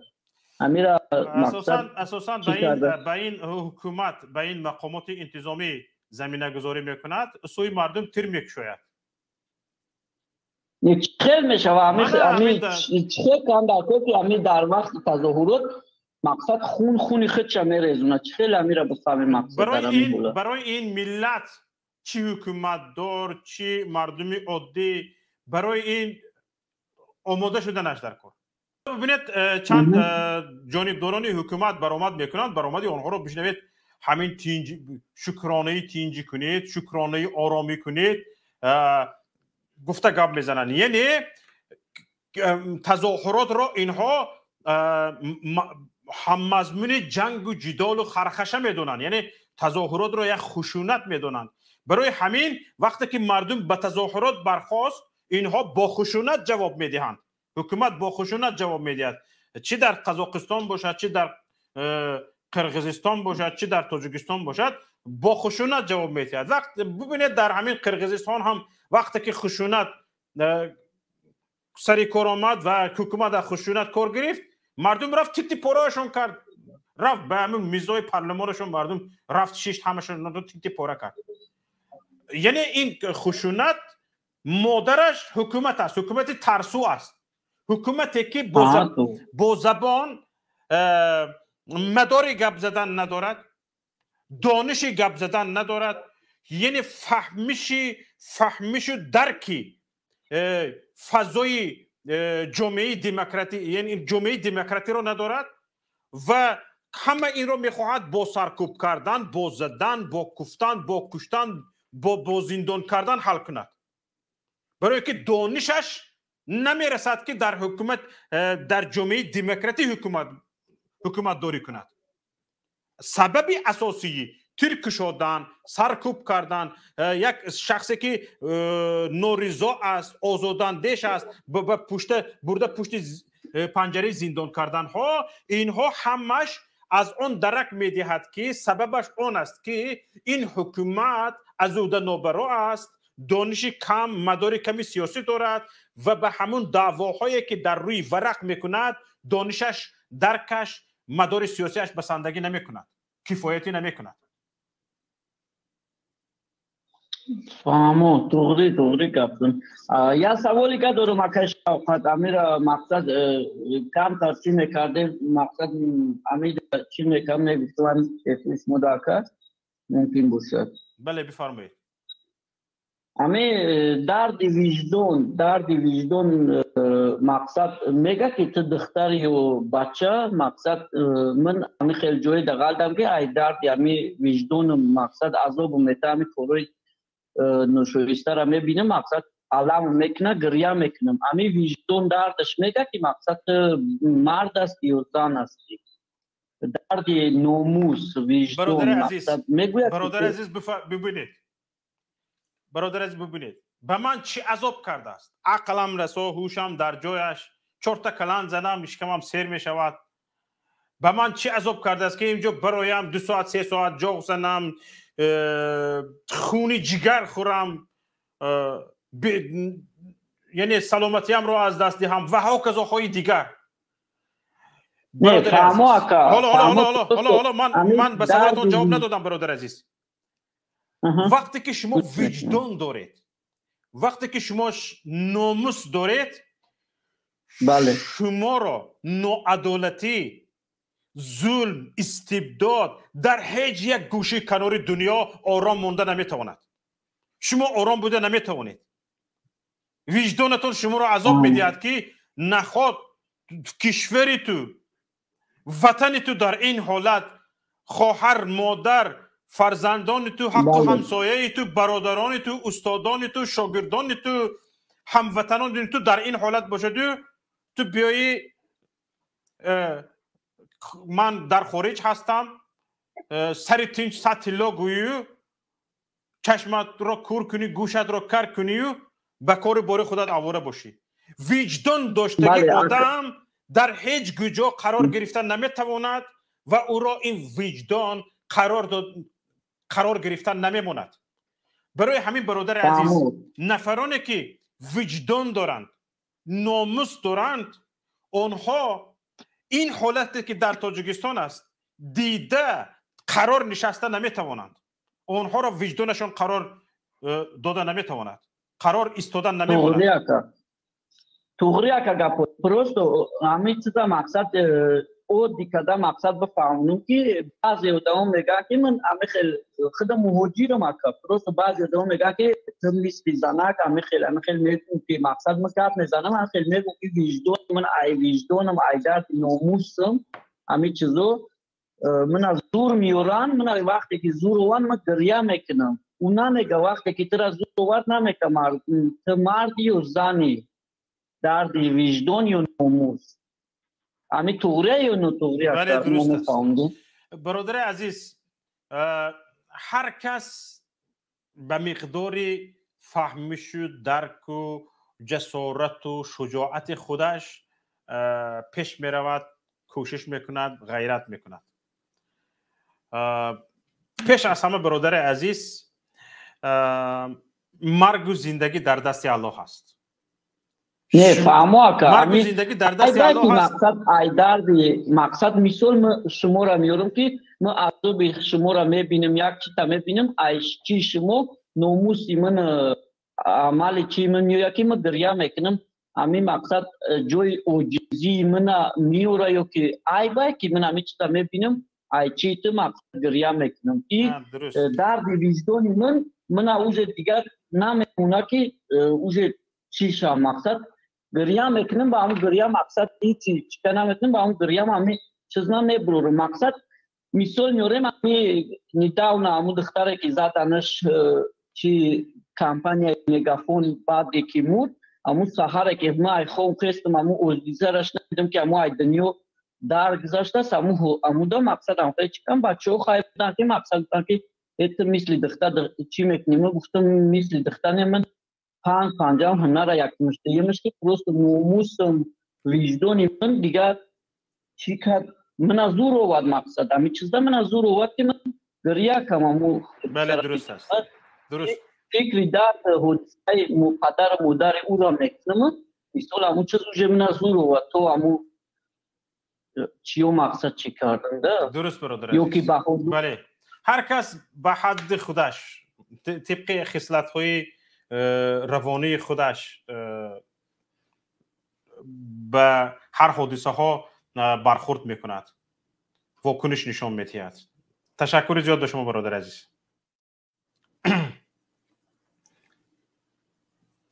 حالا تماشابینان عزیز در خبرها میخونیم که در پایتخت قزاقستان در شیمکند، اکمالینسکی، قزل ارده، پاولودار، قزاقستان شمالی، ولایت ترکستان وضعیت معتدل شده است.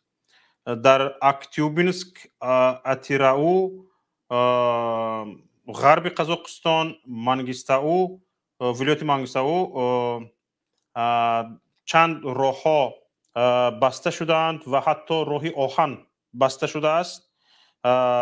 بیشتر وضعیت ناآرام در الماتا گفته می شود. در اونجا کنتر تروریستیک اپراسیا دوام دارد. یعنی کنتر تروریستیک اپراسیا گفته اینها حکومت ضد مردم در الماتا چیکار شدند. یعنی در نورسلطان باشد مردم نورسلطان را دعوت کردند که از خانه اشان بعد از ساعت 11 نبرایند. یعنی در پایتخت وضعیت همین خیلی است. در حالت فوق‌العاده در شهر نورسلطان پایتخت قزاقستان اعلان شده است و طلب کرده شده است که از ساعت 23 تا 7 صبح مردم از خانهشان نبرایند. پلیس شرایط کاری را تحکیم بخشیده است. تمام شهر را نظارت میکند، حجت ها را تفتیش میکند و از همه شهروندان نورسلطان طلب کرده شده است که بعد از ساعت 23 به کوچه ها نبرایند و از شهروندان طلب کرده شده است که جایهایی که در اونجا مردم بسیار جمع شدگی هستند و اونجا نروند. همین خیلی طلبات ها شده است در از طرف حکومت قزاقستان. حالا خبر دیگر همین است که با توفیل جمعشوی مردم، تجمع مردم، تظاهرات مردم، شتم نوی کرونا ویروس در الماتا و نورسلطان با نام اومیکرون بیشتر به قید گرفته شده است. وزارت تندرستی قزاقستان در همین حال طلب دارد که همه واکسین زنند و گفته شده است که خیلی پهن شدن کرونا ویروس در قزاقستان تا به حالتی نگران کننده رفته رسیده است.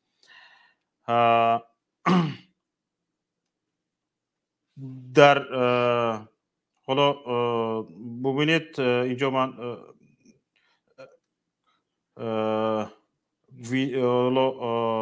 نوارش رو نشان میدیم. در ماشین ها، در بعضی ماشین ها در الماتا سلاح های زیاد دریافت شده ایستادند. یعنی علاقه مردم چخیلی که در برنامه گفته گذاشتیم به خود سلاح دسترس کردند و این ماشین فکر میکنم میخواست تا جای سلاح برده به مردم تقسیم کند یا چی. ببینید من همین ماشین رو ببینید در حالت تفتیش چخیل می شود. من سلاح های آتش فشان، من چقدر سلاح های جنگی، لوازمات جنگی، این رو در الماتا یافتند.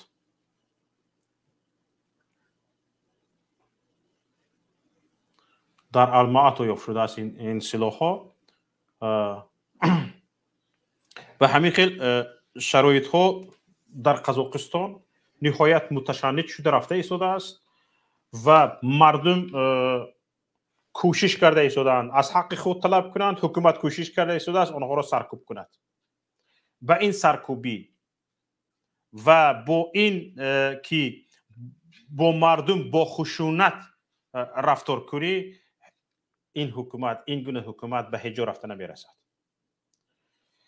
باید کوشش به خرج داد که از این گونه حادثه ها ما درس بگیریم، درس عبرت بگیریم و برای آینده خود استفاده کنیم. اینها حالا به چه کمبودی ها دست زده ایستادند، آن کمبودی ها را به قید گیریم و الटरनेटिव این کمبودی ها چه خواهد بود آن را به حساب گیریم و وقتی که نوبت ما می آید در نوبت خودمان به این گونه کمبودی ها دست نزنیم. این بود برنامه امروزه دیدگاه. تماشابینان عزیز، با همین برنامه امروزه را پوشیده گفته اعلام میکنم. چنانه که دیدید اکثریت ضد بودن که از تاجیکستان و قزاقستان کراتل ها فرستاده شود و از تاجیکستان به قزاقستان ارتش فرستاده شود. حالا 200 نفر گفتن، 200 نفر هم کم نیست.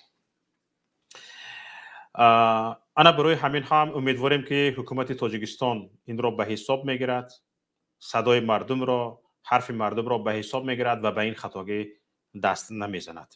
سلامت و سربلند و پیروز باشید. با شما بودم در خدمتتان شوکت محمد در برنامه دیدگاه.